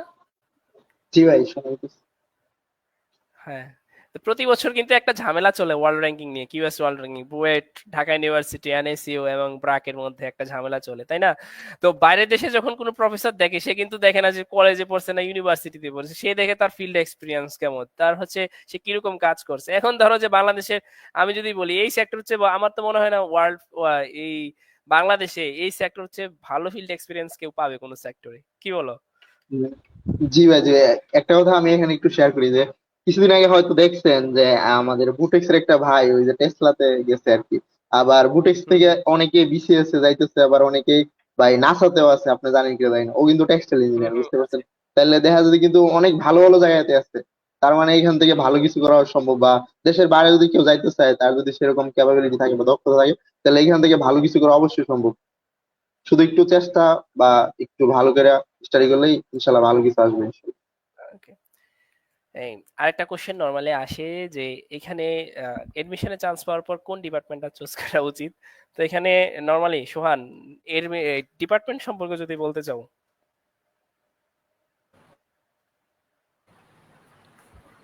আসলে পাবলিকেশন করার জন্য চান্সটাই জরুরি। ঠিক আছে, হুম প্রথমে যদি চান্সটা হয়ে যায়, ডিপার্টমেন্ট নিয়ে খুব একটা প্যারা লাগে না। কারণ টেক্সটাইল ফ্যাকাল্টির অধীনে যে ডিপার্টমেন্টগুলো আছে, ঠিক আছে, yarn, fabric, wet, apparel. Yarn দিয়ে মূলত টেক্সটাইল শুরু হয়, তাকে মাদার অফ টেক্সটাইল বলা হয়। মোটামুটি ইয়ার্নকে মাদার অফ টেক্সটাইল বলা হলে কি হবে, সবগুলোতে কিন্তু বেসিক পড়া 75% কিন্তু সেম, তাই না? আমরা পড়তে গেলে তখন টের পাবো সব পড়াই মূলত সেম। আহ তারপরও সবার একটা ব্যক্তিগত চয়েস থাকে, পছন্দ থাকে। আহ, পছন্দ কম অনুযায়ী অনেকের আবার নিজেকে মানিয়ে নেওয়ার একটা সক্ষমতা থাকে। ঠিক আছে, সবকিছু মিলিয়ে সাবজেক্টের পছন্দের কমটা বলবো যে নিজের উপর এক প্রকার ছেড়ে দেওয়া যায়। আবার কিছু কিছু বর্তমানে বাংলাদেশে ওয়াশিং বা ওয়েটের একটু ডিমান্ড, যেহেতু মানে কাজের পরিধির ভিত্তিতে খুব সহজে একটু ডেভেলপ করা যায়, ওই হিসেবে সবাই ওয়েটটাকে একটু পছন্দের শীর্ষে রাখতে চায়। তবে আমি বলবো সবগুলো ডিপার্টমেন্টই মূলত এক প্রকার সমান। ইয়ান থেকে পড়ে যে মানে ওয়েটে যাবে না বা ফেব্রিকে কাজ করা যাবে না বা পারলে কাজ করা, ওই রকমটা কিন্তু না। Right wet right. যেরকম চাইলে ইয়ার্নে চাকরি করতে পারে, ইয়ার্ন থেকেও কিন্তু ওয়েটে চাকরি করা যায়। তাই সাবজেক্ট নিয়ে খুব একটা বিতর্ক হয় না। ঠিক আছে, এটা মূলত ফ্রেশারদের মধ্যে প্রথম প্রথম একটু বিতর্ক থাকে, পরে পড়াশোনায় একটু মনোনিবেশ করলে এটা এই বিতর্কটার অবসান হয়ে যায়। এইটুকুই শিহাব। আচ্ছা, রায়হান, ফেব্রিক ইঞ্জিনিয়ারিং ডিপার্টমেন্ট নিয়ে এবং ক্যাম্পাস লাইফ। জি ভাইয়া, হ্যাঁ ভাই। আসলে মানে অনেকে আসলে মানে বলে যে আসলে মানে টেক্সটাইল ক্ষেত্রে সাবজেক্ট আসলে কেমন ভেরি করে, আসলে কোন সাবজেক্টে বললে ভালো জায়গায় যাওয়া যাবে বা কোন সাবজেক্টে বললে কম পরিশ্রম করা লাগবে, মানে ইন্ডাস্ট্রিতে যায় কম পরিশ্রম বা হিট, এগুলা বিষয় আর কি। তবে মানে সব সাবজেক্টে পড়ে যে সব সাবজেক্টে চাকরি করা যাবে না, এটা আসলে এমন না। আসলে ইয়ানে পড়েও ফেব্রিকে চাকরি করা যাবে বা ওয়েটের, মানে যে কোনো ডিপার্টমেন্টে, মানে এখানে সিলেবাস তো 75%, বাইরে যেটা বললো আসলে সম্পূর্ণ গুলো আসলে সেম সেম। আসলে তেমন একটা পার্থক্য নাই, আমরা সবাই পড়ি, দেখা যায় আমরা একটা সেমিস্টার পড়লাম, পরের সেমিস্টারে ওয়েট এভারের একটা পড়তেছে, আমরা একটা পড়তেছি, ইয়ান ফেব্রিক পড়তেছি, ঘুরে ফিরে একটাই। আসলে ফেব্রিক মোটামুটি বাংলাদেশে দেখার প্রেক্ষাপটে যেহেতু মানে বেশি ইন্ডাস্ট্রির পরিমাণ হচ্ছে ওয়েটের বা ডাইনিং এর এগুলা মানে বেশি, সেজন্য আমাদের বাংলাদেশের প্রেক্ষাপটে দেওয়া যায় মানে সবাই মানে পছন্দসই সেটা ডাব্লিউপি মানে ওয়ার্ড প্রসেস ইঞ্জিনিয়ারিংটা সামনে রাখতে চায়। তারপরে মানে যার ইচ্ছা ফেব্রিক বা অ্যাপারেল, তারপরে বা এরা মানে যার ইচ্ছা মানে যেটা আসলে বাংলাদেশের হতো, এটাই ভাই আসলে এক্সট্রা কিছু বলার নেই ভাই, তো বলি। আচ্ছা, আমি বলি যে এখানে সোহান বললেও তার ইয়ার্ন ইঞ্জিনিয়ারিং সম্পর্কে, এবং ফেব্রিক ইঞ্জিনিয়ারিং সম্পর্কে রায়হান বললো। তো মূল কথা হচ্ছে যে কোনো সেক্টরে আমরা মানে যে কোনো সেকশনে চাইলে আমরা মুভ করতে পারি। কেউ ইয়ার্নে পড়ে যে ইয়ার্ন ইন্ডাস্ট্রিগুলোতে কাজ করতে হবে এমনটা না, ফেব্রিকে পড়ে যে সে শুধুমাত্র ফেব্রিকের পেছনে হচ্ছে সারাটা জীবন কাজ করবে এমনটা না, যে কেউ চাইলে যে কোনো জায়গায় হচ্ছে মুভ করতে পারবে। এবং যেহেতু কোর্স ফান্ডামেন্টাল কোর্সগুলো সবাই করে 70% মতো হচ্ছে থার্ড ইয়ার পর্যন্ত সবাই হচ্ছে এই 19-20 হচ্ছে পড়ালেখা করে, ফোর্থ ইয়ারে হচ্ছে কিছুটা ভেরিয়েশন হয় বা 3-2 থেকে। তো এখানে বলবো যে ডিপার্টমেন্টটা খুব একটা ফ্যাক্ট করে না। অনেক এডমিশন টাইমে অনেক হইচই হয় যে ওয়েট পাইছি, অ্যাপারেল পাইছি, তারপর ইয়ার্ন পাইছি, ফেব্রিক পাইছি, এগুলো আসলে কিছুই না। এখানে ডিপার্টমেন্টটা অত একটা ফ্যাক্ট না। আর আলটিমেটলি পাস হয়ে বেরোর পর এখান থেকে কেউ এখানে বাংলাদেশে জব করবে, কেউ স্কলারশিপে চলে যাবে, সো এগুলো কিন্তু ভেরি করবে না। তো তারপরেও স্পেশালি ওয়ার্ড প্রসেসের কথা যদি বলি, যে এইখানে এই কেমিস্ট্রি বেস, অর্থাৎ শুরুতে যদি বলি ইয়ার্ন এবং ফেব্রিক, মেকানিক্যালের যদি কেউ হচ্ছে ফুল একটা স্বাদ পাইতে যায়, অবশ্যই তার ইয়ার্ন এবং ফেব্রিকে পড়া উচিত, বা এই সেক্টরটা যদি কেউ ইয়ে করতে চায়, কারণ এই দুইটা সাবজেক্টে মেকানিক্যালের ফুল হচ্ছে একটা স্বাদ পাওয়া যায় কিন্তু ইয়ার্ন এবং ফেব্রিকে। এবং যদি পিওর, হ্যাঁ, আর যদি কেমিস্ট্রির কেউ হচ্ছে যে না অ্যাপ্লাইড কেমিস্ট্রি কেমিক্যাল ইঞ্জিনিয়ারিং এ হচ্ছে কেউ যদি একটা স্বাদ নিতে যায়, তাকে হচ্ছে হোয়াইট প্রসেসে স্বাগতম। আর যদি বলি যে না প্রপার একটা ম্যানেজমেন্ট, একটা ম্যানেজারিয়াল কিছু বা ম্যানেজমেন্ট রিলেটেড বা কিছু একটা নিবে, যে সে প্রপার আরএমজি সব আরএমজি সেক্টর সে চাচ্ছে, তাহলে তার জন্য কিন্তু অ্যাপারেলটা একটা বেস্ট চয়েস। তো এক একজনের কাছে এক একজনের পার্সপেক্টিভে হচ্ছে এক এক ডিপার্টমেন্ট নেওয়া উচিত আর কি। কারো যদি কারো যদি হচ্ছে কেমিস্ট্রিতে খুব একটা বাজে অভিজ্ঞতা থাকে বা প্রিপারেশন খারাপ থাকে বা ইন্টারমিডিয়েট ফান্ডামেন্টাল গুলা খারাপ থাকে, সে কিন্তু তাকে ওয়েট প্রসেস অবশ্যই তাকে হচ্ছে স্কিপ করা উচিত। আর কারো যদি দেখা যায় যে অনেকের মেকানিক্যাল সাবজেক্ট গুলো খুব ভালো লাগে, তাদের ক্ষেত্রে অবশ্যই ফেব্রিক এবং ইয়ার্নকে প্রায়োরিটি দেওয়া উচিত। আর কেউ যদি বলে যে না ভাই যে হায়ার স্টাডিজে কোন ডিপার্টমেন্ট চুজ করবো হায়ার স্টাডিজ এর জন্য, এখানে বলবো যে হায়ার স্টাডিজে বাংলাদেশে মনে হয় যে আমি এই সাবজেক্টে পড়লে এই সাবজেক্টে পড়তে হবে। আমি একবার একটা দেখছিলাম যে বুটেক এই আমি দেখতেছিলাম, আচ্ছা ঘাটাঘাটি করতেছি যে বুয়েটের আইপি থেকে কোনোভাবে হচ্ছে মাস্টার্স করা যায় কিনা। পরে অনেক ঘাটাঘাটি করার পর অনেক ভাইদের সাথে কথা বললাম, যে বললো যে না ভাই কোনোভাবে হচ্ছে বুয়েটের আইপি থেকে তুমি আইপি এর ব্যাকগ্রাউন্ড বাদে আইপি ছাড়া তুমি হচ্ছে পড়তে পারবে না বুটেক বুয়েটের মাস্টার্স। তো বললাম তো ভাই এটা তো অনেক এটা তো এমন কিছু না, মাস্টার্স তো করাই যায় যে কোনো ফিল্ডে এক্সপেরিয়েন্স। পরে এক ভাই স্যারের সাথে কথা বললাম, ডুয়েটের একজন অধ্যাপকের সাথে কথা বললাম, উনি বললো যে এগুলো আসলে বাংলাদেশেই ধরাবাঁধা নিয়ম থাকে, যে বাহিরের দেশে এগুলো থাকে না, যে কেউ চাইলে যে কোনো সেক্টরে, তুমি চাইলে হচ্ছে মেডিকেল লাইনে হচ্ছে মাস্টার্স করতে পারবা, তুমি চাইলে হচ্ছে পিওর ইলেকট্রিক্যাল বা পিওর মেকানিক্যাল সাবজেক্টে মাস্টার্স করতে পারবা। সুতরাং এগুলো নিয়ে হচ্ছে এ করার কোনো কিছু নাই। আর হায়ার স্টাডিজ জিনিসটাও অনেক এগুলা থার্ড ইয়ার ফোর্থ ইয়ার উঠলে বুঝে যাবা, যাদের হচ্ছে প্যাশনেট থাকবে ওরা হচ্ছে ইজিলি যেতে পারবা। এই হচ্ছে আমাদের ডিপার্টমেন্ট সম্পর্কে, 4টা ডিপার্টমেন্ট সম্পর্কে প্রপার আইডিয়া। এক আপু কোশ্চেন করছে হচ্ছে ওয়াইট প্রসেসে কিভাবে চান্স পাবে। ওয়াইট প্রসেসে চান্স কি, মেরিট মোটামুটি থাকলেই সবাই মোটামুটি সবার আগে ওয়াইট প্রসেসে হচ্ছে দেয় আর কি। মেয়েরা বেশিরভাগ হচ্ছে অ্যাপারেলে দেয়, তাই না? আমাদের এখানে বুটেক্স কিংবা হচ্ছে এফিলিয়েটেড কলেজে দেখলাম যে মানে আমরা দেখতেছি যে প্রত্যেকবারই কি অ্যাপারেলে হচ্ছে মেয়েরা হচ্ছে যায়, আর তুলনামূলক বাকি ডিপার্টমেন্ট গুলোতে হচ্ছে ভাগাভাগি করে। তো যদি কেউ স্পেশালি ওয়াইট প্রসেস নিতে চায় অবশ্যই এখানে অ্যাডমিশন থাকতে হবে মোটামুটি র্যাঙ্কিং এ, এই আর কি।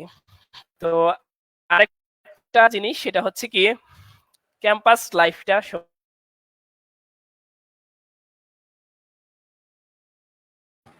সোহান এবং রায়হান, মানে তোমাদের কাছে জানতে চাই যে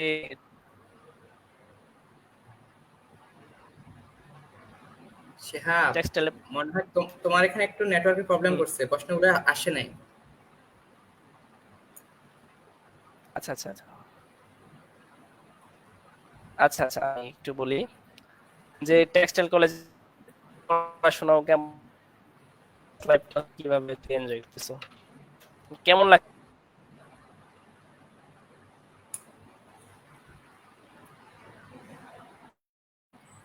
ক্যাম্পাস নিয়ে যদি বলতে হয়, বাংলাদেশের সবচাইতে বড় টেক্সটাইল ইঞ্জিনিয়ারিং কলেজ জামালপুর জেলায় অবস্থিত। এখন মোটামুটি 10টা টেক্সটাইল ইঞ্জিনিয়ারিং কলেজ হয়ে গেছে। শুরুতে 6টা দিয়ে টেক্সটাইল ইঞ্জিনিয়ারিং কলেজগুলো অগ্রযাত্রা ছিল, এখন এগুলো আস্তে আস্তে সমৃদ্ধির পথে বাড়তে বাড়তে 10টাতে গিয়ে আপাতত স্টপ আছে। তো এই 10টার মধ্যে যদি বলতে যাই, জামালপুর টেক্সটাইল ইঞ্জিনিয়ারিং কলেজ হচ্ছে বাংলাদেশের আয়তনে সবচাইতে বড় টেক্সটাইল ইঞ্জিনিয়ারিং এবং সৌন্দর্যের দিক দিয়ে কোনোভাবে প্রশ্নবিদ্ধ করা যাবে না, ঠিক আছে? 27 একরের ক্যাম্পাসে খেলাধুলা হতে শুরু করে সব রকম ছাত্র হোস্টেল, ছাত্র শিক্ষক স্টাফ সবকিছুর মিলাই থাকার যে সুব্যবস্থা অন্যান্য টেক্সটাইল ইঞ্জিনিয়ারিং কলেজের তুলনায় জামালপুর টেক্সটাইল ইঞ্জিনিয়ারিং কলেজ একটু এই ক্ষেত্রে বেশি এগিয়ে আছে, ঠিক আছে? আর আমাদের যে ল্যাবগুলো আছে, মেশিনগুলো সবগুলাই অত্যাধুনিক। এক্ষেত্রে যারা পরিশ্রমী, যে কেউ চাইলে অতিরিক্ত সময় দিয়ে নিজেকে একটু ডেভেলপ করে নিতে পারবে। আর সর্বোপরি বলতে গেলে আমাদের জামালপুর টেক্সটাইল ইঞ্জিনিয়ারিং কলেজ সব দিক দিয়ে মোটামুটি পরিপূর্ণ। এখানে ল্যাক অফ বলতে কিছুই নেই। যেগুলো ল্যাক অফ আছে এগুলো মোটামুটি 10টা টেক্সটাইল ইঞ্জিনিয়ারিং কলেজেই কম বেশ রয়েছে। তারপরও টেক্সটাইল ইঞ্জিনিয়ারিং কলেজে যখন অ্যাডমিশন হয় সবাই নিজের থেকে বাসা থেকে যেটা কাছে হয় ওইটাই সিলেক্ট করা বেটার। কারণ সব জায়গায় কিন্তু থাকা নিয়ে একটা হয়, তৃতীয় বর্ষে উঠা ছাড়া খুব তেমন একটা পাওয়া যায় না, হলে সিট পাওয়া যায় না।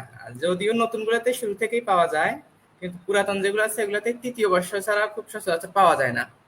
তো এই ক্ষেত্রে জামালপুর টেক্সটাইল ইঞ্জিনিয়ারিং কলেজ যেহেতু আবাসন ব্যবস্থা স্বয়ংসম্পূর্ণ, এখানে ভর্তির শুরু থেকে ছাত্র বা ছাত্রী যে কেউ হলে থাকতে পারে। অন্যগুলোতে তুলনামূলক আস্তে আস্তে হয়ে যায়। তবে টেক্সটাইল যদি একটু শর্টলি বলা যায়, বাসার পাশে যেটা থাকে ওটাতেই সিলেক্ট করা মূলত একটু বেটার হয়। নিজের পরিবহন সুযোগ সুবিধা সবকিছু মিলে বাসার পাশে যেটা আছে ওইটাতে সিলেক্ট করলে ভালো হয়। এইটুকুই ছিল শিহাব।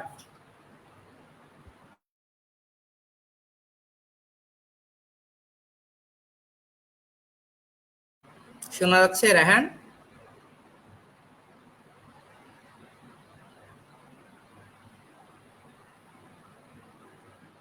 শিহাব শোনা যায়?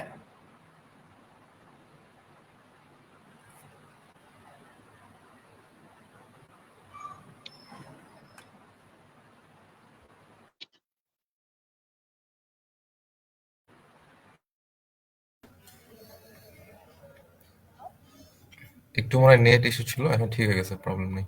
ওকে, কন্টিনিউ।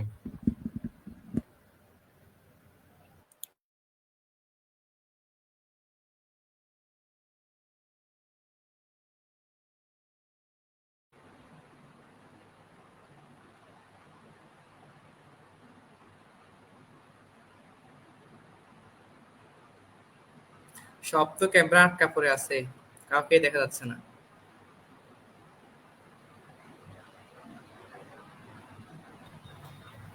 না, সবাই ইয়াতে আছে, মানে হয়তো বা নেট ইস্যু নিজের ওখানে। So, আমরা রায়ানকে দেখতে পাচ্ছি। রায়ান শোনা যাচ্ছে?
সরি, আচ্ছা নেট কানেকশনটা একটু ইয়ে হয়ে গেছে। ওকে, প্রবলেম নাই, কন্টিনিউ। ওকে। আমরা ক্যাম্পাস লাইফ সম্পর্কে সোহান থেকে শুনলাম। রায়হান কি বলা হয়েছে? ভাই শোনা যাইতেছে না, একটু জোরে বলতে পারবেন? কথা বোঝা যাচ্ছে না। বোঝা যায়? এবার বোঝা যায় কথা? ভাই কিছু বুঝতে পারতেছি না ভাই। আচ্ছা, 1 মিনিট।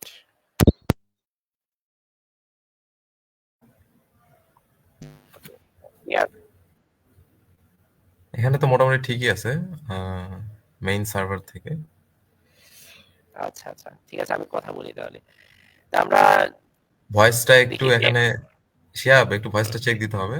আগে ভালো ছিল, এখন একটু নয়েজ আচ্ছা, আসতেছে আমার একটু এক্সট্রা। নেটওয়ার্ক প্রবলেম করতেছে আমার। আচ্ছা, আমি একটু দেখতেছি। ততক্ষণ শ্রাবণ ওকে, কথা বলো। আচ্ছা ঠিক আছে। আমরা রায়হানকে আমাদের ক্যাম্পাস সম্পর্কে কিছু বলতে বলছে। ও ক্যাম্পাস কমেন্টে। লাইফ সম্পর্কে রায়হান কিছু যদি শেয়ার করতো আর কি। ওকে রায়হান ওকে। শুনতে পাচ্ছ? আমাদের আসলে সবারই নেটওয়ার্ক একটু প্রবলেম হচ্ছে এখানে আবহাওয়ার কারণে। হুম। সবাই নেটওয়ার্কে মোটামুটি সমস্যায় করতেছে। তাহলে শিহাব কন্টিনিউ করবা আমাদের ক্যাম্পাস নিয়ে? সাউন্ড এবার, এবার কি ঠিক আছে সাউন্ড? না না, তোমার সাউন্ড না, অত্যন্ত সমস্যাপূর্ণ। আচ্ছা, আমি তাহলে তোমরা কথা বলো, আমি হচ্ছে একটু লিভ নিয়ে আবার ঢুকি। হ্যাঁ, ওকে ওকে। ওকে। তো সোহান, তুমি আরেকটু কন্টিনিউ করো রায়হান আর শিহাব আসা অবধি, আর আমি আমি তো তো আছি। আমি তো মোটামুটি বলছি, মানে বাংলাদেশের যে কয়টা টেক্সটাইল ইঞ্জিনিয়ারিং কলেজ আছে তাতে জামালপুর টেক্সটাইল ইঞ্জিনিয়ারিং কলেজ ওইটাই মোটামুটি একটু সমৃদ্ধ। আর এখানে 27 একরের ক্যাম্পাস, সব রকম সুযোগ সুবিধা এখানে অন্যান্য ক্যাম্পাস থেকে তুলনামূলক বেশি। আমাদের এখানে শুরুতেই হালকা একটু শিক্ষক সংকট থাকলেও আস্তে আস্তে ধীরে ধীরে এটা মোটামুটি মিটিয়ে গেছে। হোস্টেল নিয়ে যেগুলা বলতে হয় আর কি, সবার একটা কমন প্রশ্ন থাকে যে শুরুর দিকে হল পাওয়া যাবে কিনা। তো আমাদের এখানে কিন্তু আবাসন ব্যবস্থা স্বয়ংসম্পূর্ণ, ছেলে এবং মেয়ে দুইটার জন্যই স্বয়ংসম্পূর্ণ। আবাসন নিয়ে তেমন খুব একটা প্রবলেম আমাদের এখানে হবে না। তো আর অন্যান্য ক্যাম্পাস যেগুলো ওগুলোতে দেখা যায় তৃতীয় বর্ষের আগে তেমন একটা খুব হল ফেসিলিটিস পাওয়া যায় না। তো এটা জামালপুর টেক্সটাইল ইঞ্জিনিয়ারিং কলেজে মোটামুটি একটা স্পেশালাইজড, শুরু থেকেই হল পাওয়া যায়। আর অন্যান্য আনুষঙ্গিক লাইব্রেরি বলি, খেলার মাঠ বলি, বিনোদনের জন্য সবকিছুর জন্য মিলে আমাদের ল্যাব ফেসিলিটি সবকিছু মিলে আমাদের এটা অন্যান্য টেক্সটাইল ইঞ্জিনিয়ারিং কলেজগুলো থেকে মোটামুটি সমৃদ্ধ।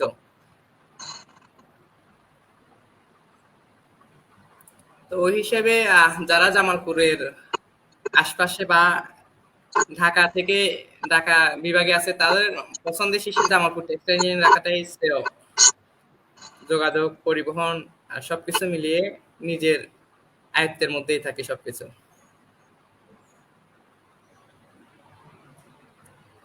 রায়হানের নেটওয়ার্ক ঠিক হয়েছে? শুনতে পাচ্ছ? ঠিক আছে ভাই, শোনা সাউন্ড যাইতেছে এবার ভাই? প্রপার আসছে? হ্যাঁ, ভাই, তাহলে রায়হান কিছু বলো। ভাই আমার কি শোনা যাইতেছে ভাই? হ্যাঁ শোনা যাচ্ছে যাচ্ছে, যাচ্ছে। এখন পরিষ্কার শোনা যাচ্ছে। হ্যাঁ, আচ্ছা আচ্ছা ভাই, সমস্যা ছিল মানে বৃষ্টির কারণে হয়তো নেট একটু প্রবলেম হচ্ছে। আসলে হ্যাঁ, ভাই যেটা বললো যে মানে অন্য অন্য টেক থেকে আসলে যেহেতু আমাদেরটা নতুন, মানে নতুন গেলে আসলে আবাসন ব্যবস্থা খুবই ভালো। আর দেখা যায় যে এই ক্ষেত্রে নতুন গেলে যেমন আবাসিক ব্যবস্থা ভালো আছে, তেমনি অন্য অন্য কিছু সমস্যাও আছে। সমস্যার পাশাপাশি মানে ভালো দিক গেলে আসলে বেশি আছে। এখানে দেখা যায় যে আমাদের, আমি মানে প্রথম দিন থেকে এখন পর্যন্ত হলে আছি, আমরা দ্বিতীয় ব্যাচ। আসলে থার্ড বেচ তো সম্পূর্ণটাই হলের মধ্যে অবস্থান করতেছে ছোট ভাইরা। ফোর্থ বেসে আসার পরে দেখা যাক কি করা যায়, মানে অনেকটা চিন্তা ভাবনা আছে যে ওদেরও ক্যাম্পাসই রাখার চিন্তা ভাবনা আছে। আসলে ক্যাম্পাসের বাইরে অনেকে বাড়ি করে থাকে বা অন্যান্য কারণে হয়তো বা আছে, যাই হোক। আর আবাসন ব্যবস্থা গেল, এখন আমাদের এখানে খেলার মাঠ আছে জামালপুর টেক্সটাইল ইঞ্জিনিয়ারিং কলেজে দুইটা। আর পাশাপাশি ইনডোর গেমের জন্য আমাদের পর্যাপ্ত পরিমাণে ব্যবস্থা আছে। তারপরে আমাদের এখানে একটা গ্যালারির মতো আছে, আমাদের একটা ক্যাফেটেরিয়া আছে। ওই ক্যাফেটেরিয়াতে প্রায় মানে এখনো রানিং চলতেছে আর কি। আমাদের একটা মাল্টিপারপাস আছে আমাদের, মানে সব মিলে একটা বিশ্ববিদ্যালয়ে যা যা থাকা দরকার মোটামুটি ম্যাক্সিমাম সবই আছে আমাদের। তবে যে শিক্ষা ব্যবস্থা যেটা বলা চলে যে সবটাই কিন্তু প্রায় সমান। তবে যেগুলা নাকি পুরাতন টেক গুলা ওইগুলা তো দেখা যায় যে টিচার গুলা আসলে অনেকগুলা নিয়োগ হয়েছে, মানে ওদের ওখানে টিচার একটু বেশি, আমাদের এখানে পার্মানেন্ট টিচার একটু কম। তবে যে এরকম না যে কোর্স আমরা পিছিয়ে আছি আর ওরা আগে গেছে, এরকম না বিষয়টা। কোর্স 8টা টেকের মধ্যে একসাথে শুরু হয় এবং একসাথে পরীক্ষা হয়, একসাথে শেষ হয়। তো অনুযায়ী আমাদের যে টিচার গুলো আমাদের নাই, ওই যে পাশে আসছে যে জামালপুর বিজ্ঞান ও প্রযুক্তি বিশ্ববিদ্যালয়, ওইখান থেকে আমাদের যে ইঞ্জিনিয়ারিং ডিপার্টমেন্টের সিএসসি ত্রিপুলি যে টিচার গুলো আছে ওরা আমাদের ক্লাস নেয়। বা এছাড়াও যে মানে জাতীয় বিশ্ববিদ্যালয় আশিক মোহাম্মদ কলেজ, ওইখান থেকেও টিচার আছে। সব মিলে আসলে শিক্ষা মনে মানে দিক তো আলহামদুলিল্লাহ ভালোই আছে। আর ল্যাব ফেসিলিটি বলতে গেলে যে আমাদের এখানে নতুন আমাদের যে মেশিন গুলা দিচ্ছে সম্পূর্ণটাই হচ্ছে যে আপডেট ভার্সন গুলা আছে ওইগুলা দিচ্ছে আমাদের। আমাদের ল্যাবও আলহামদুলিল্লাহ খুবই ভালো এবং আমাদের ল্যাব ফেসিলিটিস আলহামদুলিল্লাহ ভালো। সব মিলে বলতে গেলে যে আমাদের এরিয়া, আবাসন ব্যবস্থা, ল্যাব ফেসিলিটিস, টিচার সবগুলা থেকে বিবেচনা করলে আলহামদুলিল্লাহ বেস্ট। মানে ওই যে 8টা টেকের মধ্যে। আর যাতায়াতের ক্ষেত্রে বলতে গেলে ঢাকার মানে একদম পাশেই দেখা যায় যে ময়মনসিংহ ঢাকা। আর এমনি টিউশনি বা ওরকম কিছু অনেকের স্কিল থাকে যে চান্স পাওয়ার পরে কি করবো বা এখানে টিউশনি কেমন, ওইগুলা বলতে গেলে যে দেখা যায় যে আমাদের এখানে মানে ঢাকা মানে মেন শহর, জামালপুর মেন শহর, ওইখান থেকে আমাদের কলেজে আসতে জাস্ট 15 টাকা ভাড়া নেয়, রিক্সা ভাড়া 15 টাকা নেয়। তো কেউ চাইলে শহরে গিয়েও টিউশনি করাতে পারে, বা আমাদের যেই কলেজটা ওই ভার্সিটি গ্রামে অবস্থিত, ওই পাশেও একটা স্কুল আছে, ওইখানেও অনেক স্টুডেন্ট আছে, ওইগুলো আসলে পড়ানো যায়। সব মিলে বলতে গেলে মানে সম্পূর্ণ দিক দিয়ে আসলে বেস্ট একটা ক্যাম্পাস মনে করি আমি। যে ভার্সিটি লাইফ মানে কলেজে আছি মানে উপলব্ধি করতেছি যেন না বেস্ট সবকিছু। আমাদের এখানে বিভিন্ন প্রোগ্রাম হয়, সবকিছু মিলে ইনশাল্লাহ ভালো জায়গায় আছে। এই ভাই। ওকে, সাউন্ড কি প্রপার আসতেছে? হ্যাঁ ভাই, জি ভাই, জি আপনাদের শোনা যাইতেছে ভাই। ওকে, তো রায়হান যেটা বললো যে 8টা কলেজ, এখন তো 10টা হয়ে গেছে। 10টা কলেজের মধ্যে যদি কমপ্লিট কোনো প্যাকেজ পাইতে চাই সেটা অবশ্যই জামালপুর টেক্সটাইল ইঞ্জিনিয়ারিং কলেজ, তাই না? জি ভাই। অর্থাৎ যে কোনো ফেসিলিটি যে সামান্য পরিমাণ কিংবা বেশি পরিমাণে পাইতে চাইলেও হচ্ছে জামালপুর টেক্সটাইল ইঞ্জিনিয়ারিং কলেজে আসতে হবে। তো প্রথম কথা যদি বলি যে এইখানের একটা সবচেয়ে বড় ক্যাম্পাস পাবে সেখানে, যদিও মতভেদ আছে সিটেক এবং জেটেক জামালপুরের মধ্যে যে কোনটা সবচেয়ে বড়, বাট তারপরেও যদি বলি যে একটা ভিউ যদি আমরা দেখি, জামালপুর টেক্সটাইল ইঞ্জিনিয়ারিং কলেজে আসলে সবচেয়ে বড় ক্যাম্পাস এবং তার 17.5 একর হচ্ছে রানিং ক্যাম্পাসের আন্ডারে এবং 7.5 একর হচ্ছে অধিগ্রহণের বাকি আর কি। তো আশা করা যায় এগুলো হয়ে যাবে কমপ্লিট। তো ক্যাম্পাস লাইফ যদি কেউ একটা পেতে চায়, যে আমাদের এখানে যেহেতু অনেক গেস্ট টিচার আসে, তো প্রায় আসা বলে যে আমার সাথে কথা বলে যে তোমাদের ক্যাম্পাসগুলো দেখলে, তোমার ক্যাম্পাসটা দেখলে মনে হয় যে নেপালের ইউনিভার্সিটি যেরকম ক্যাম্পাসগুলো থাকে অনেক শান্তশিষ্ট, অনেক চুপচাপ থাকে ইউনিভার্সিটি ক্যাম্পাসগুলো, তোমাদের ক্যাম্পাসে আসলে ওইরকম আমার মনে হয়। আমি পিএইচডি তে যখন উনি স্যারের কথা বলতেছি, যে ডক্টর আব্দুর রশিদ স্যার, উনি যখন পিএইচডি তে চায়নায় হচ্ছে চায়নাতে গিয়েছিল, তখন ওনার ইউনিভার্সিটির কথা মনে পড়ছে আর কি। উনি বলতেছে যে তোমাদের ক্যাম্পাস দেখে আমার হচ্ছে চায়নার ইউনিভার্সিটির কথা মনে পড়ে গেছে। সো ওভারঅল যদি বলি যে আমাদের ক্যাম্পাস যে সব দিক থেকে সব ফেসিলিটিসই মোটামুটি পাওয়া যায়। আর খেলার মাঠের কথা যদি বলি, যে আমরা তো অলরেডি আমরা অনেক বড় বড় আয়োজনগুলো করে ফেলছি, যেটা আসলে অন্যান্য কলেজে এখন পর্যন্ত হয় নাই। বিশেষ করে ট্যাগ ফুটবল চ্যাম্পিয়নশিপ, হ্যাঁ, 8টা কলেজের মধ্যে হচ্ছে ফুটবল প্রতিযোগিতা অনেকদিন ধরে আমরা যেটা আয়োজন করলাম। সো আমাদের এখানে খেলার মাঠ বেসিক্যালি হচ্ছে 2টা, যেটাতে হচ্ছে আমরা রেগুলার খেলি, আরেকটা হচ্ছে কিছুটা কনস্ট্রাকশনের কারণে এখানে একটু সমস্যা আছে, বাট এটা কমপ্লিট হয়ে যাবে আর কি। আর গ্যালারি তো আছে, অনেক বড় একটা গ্যালারি। আর মুক্ত মঞ্চ, যেটা হচ্ছে সবচেয়ে বড় ইউনিক এই কলেজগুলোর মধ্যে, যে অন্যান্য কলেজগুলোতে আমরা দেখছি একটা নির্দিষ্ট খালি জায়গার মধ্যে হচ্ছে মুক্ত মঞ্চ করে নিয়েছে। তো আমাদের কলেজে আমরা বলবো যে জামালপুর টেক্সটাইল ইঞ্জিনিয়ারিং কলেজ একটা বিশাল মুক্ত মঞ্চ আছে একটা বড় অনুষ্ঠান করার মতো। এবং কি এরই সাথে হচ্ছে আরেকটা ইউনিক ব্যাপার, যেটা হচ্ছে যে আমাদের ক্যাফেটেরিয়া, যে পুরাতন যতগুলো কলেজ আছে একটাতেও কিন্তু ক্যাফেটেরিয়া নেই, আমাদের কলেজে একটা ক্যাফেটেরিয়া আছে। এছাড়া হচ্ছে আবাসিক কিন্তু মোটামুটি সাপোর্টিভ একটা আছে, ছেলেদের জন্য 300টা সিট এবং মেয়েদের জন্য 200টা। যদিও ফোর্থ ব্যাচ আসলে সেটা হচ্ছে একটু ঝামেলা হবে, কিন্তু সেটা হচ্ছে যে কোনো ভাবে ওভারকাম করার ট্রাই করবে কলেজ প্রশাসন। আর এছাড়াও আমি বলবো যে কলেজের আশেপাশে যদি কেউ থাকে অতটা হচ্ছে কষ্ট পড়বে না। এই অন্যান্য কলেজগুলা যেহেতু আমরা জানি যে মোটামুটি ওরা শহর টাইপের এলাকাতে, এইটাও শহরের খুব কাছাকাছি, খুব একটা বেশি না, শহর থেকে মাত্র 4 কিলোমিটার। 4 কিলোমিটার আমার মনে হয় না এই 2025 সালে এসে খুব একটা দূরে মনে হবে, যে আদি যুগের মতো 4 কিলোমিটার যাইতে 2 ঘন্টা লাগাবো ওরকম না, খুব একটা কাইয়া না। তো চাইলে কেউ শহরেও থাকতে পারে বা কলেজের আশেপাশেও থাকতে পারে। তো এই হচ্ছে অবস্থানটা, কলেজের অবস্থানটা। আর কেউ যদি বলে যে না আমি ক্যাম্পাস লাইফে খুব ঘোরাঘুরি করব, আমি বলবো যে না, জামালপুর কোনোভাবে এমন কোনো লোকেশন না যেখানে আইসা কেউ হচ্ছে ক্যাম্পাস লাইফে ওই যে রাঙ্গামাটি বান্দরবন চলে যাবে হুট করে রাতারাতি, ওই ডিসিশন হচ্ছে এখানে বসে নেওয়া যাবে না আর কি। তবে হ্যাঁ, যে ঢাকা থেকে মোটামুটি কাছে, যে ঢাকা থেকে সবচেয়ে কাছের ক্যাম্পাস হচ্ছে শেখ রেহানা, তারপর হচ্ছে আমি যদি বলি নোয়াখালী এবং জামালপুর, এবং বর্তমানে মাদারীপুরও বলা যায়। যেহেতু মাদারীপুর নতুন ক্যাম্পাস, আমি হচ্ছে কাউকে সাজেস্ট করবো না মাদারীপুর এবং সিলেটে যাওয়ার জন্য। তবে টিউশন বেসড কেউ যদি যাইতে চায় তাহলে অবশ্যই সের জন্য বরিশাল আছে, নোয়াখালী আছে, সিলেট আছে, সেগুলাতে। তো আর যদি ল্যাব ফ্যাসিলিটিস বলি, মোটামুটি সব মেশিন হচ্ছে অ্যাভেলেবেল আছে আমাদের ক্যাম্পাসে, মোটামুটি সব মেশিনগুলোই অ্যাভেলেবেল। আর হচ্ছে বিভিন্ন অকেশন তো আমরা মোটামুটি সবগুলোই পালন করি, বিভিন্ন অনুষ্ঠানগুলা। তো আমাদের ক্যাম্পাস সব কথাই বলতে গেলে একটা কমপ্লিট প্যাকেজ। আর আরেকটা জিনিস হচ্ছে, অনেকে বলে যে নতুন ক্যাম্পাস, টিচার নাই, টিচার এমনিতেই টিচার সংকট, তার উপর নিউ ক্যাম্পাস। তো অতটাও নতুন পুরাতন না, অলরেডি যেহেতু ফোর্থ ব্যাচ আমাদের ক্যাম্পাসে আসতেছে, মোটামুটি ক্যাম্পাসের কিন্তু বয়স হয়ে গেছে।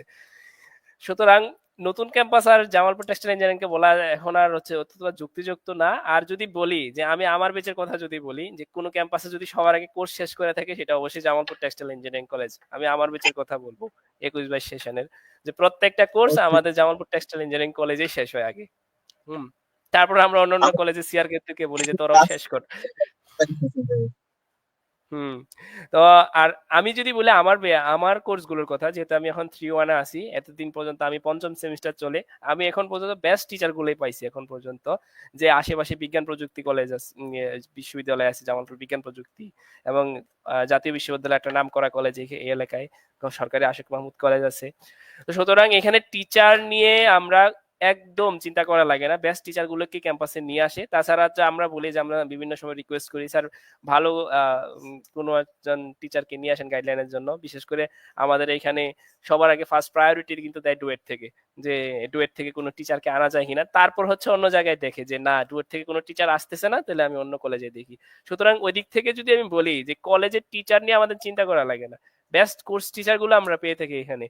সুতরাং এই যে আমি এই ঠিক মতো পড়াশোনা করি, নতুন কলেজে গিয়ে একটা ইঞ্জিনিয়ার হিসেবে বেরোতে পারবো কিনা, আমি বলবো যে না, এগুলো নিয়ে আসলে ভাবার দরকার নাই। সংকট সব জায়গায় আছে, সেটাকে ওভারকাম করার ট্রাই করে প্রশাসন, তোমার এখান থেকে চিন্তা করার দরকার নাই। যদি কমপ্লিট প্যাকেজ একটা একটা ভালো কি বলে একাডেমিক প্লাস হচ্ছে একটা ক্যাম্পাস লাইফ পেতে যাও, অবশ্যই জামালপুর টেক্সটাইল ইঞ্জিনিয়ারিং কলেজ হচ্ছে বেস্ট চয়েস।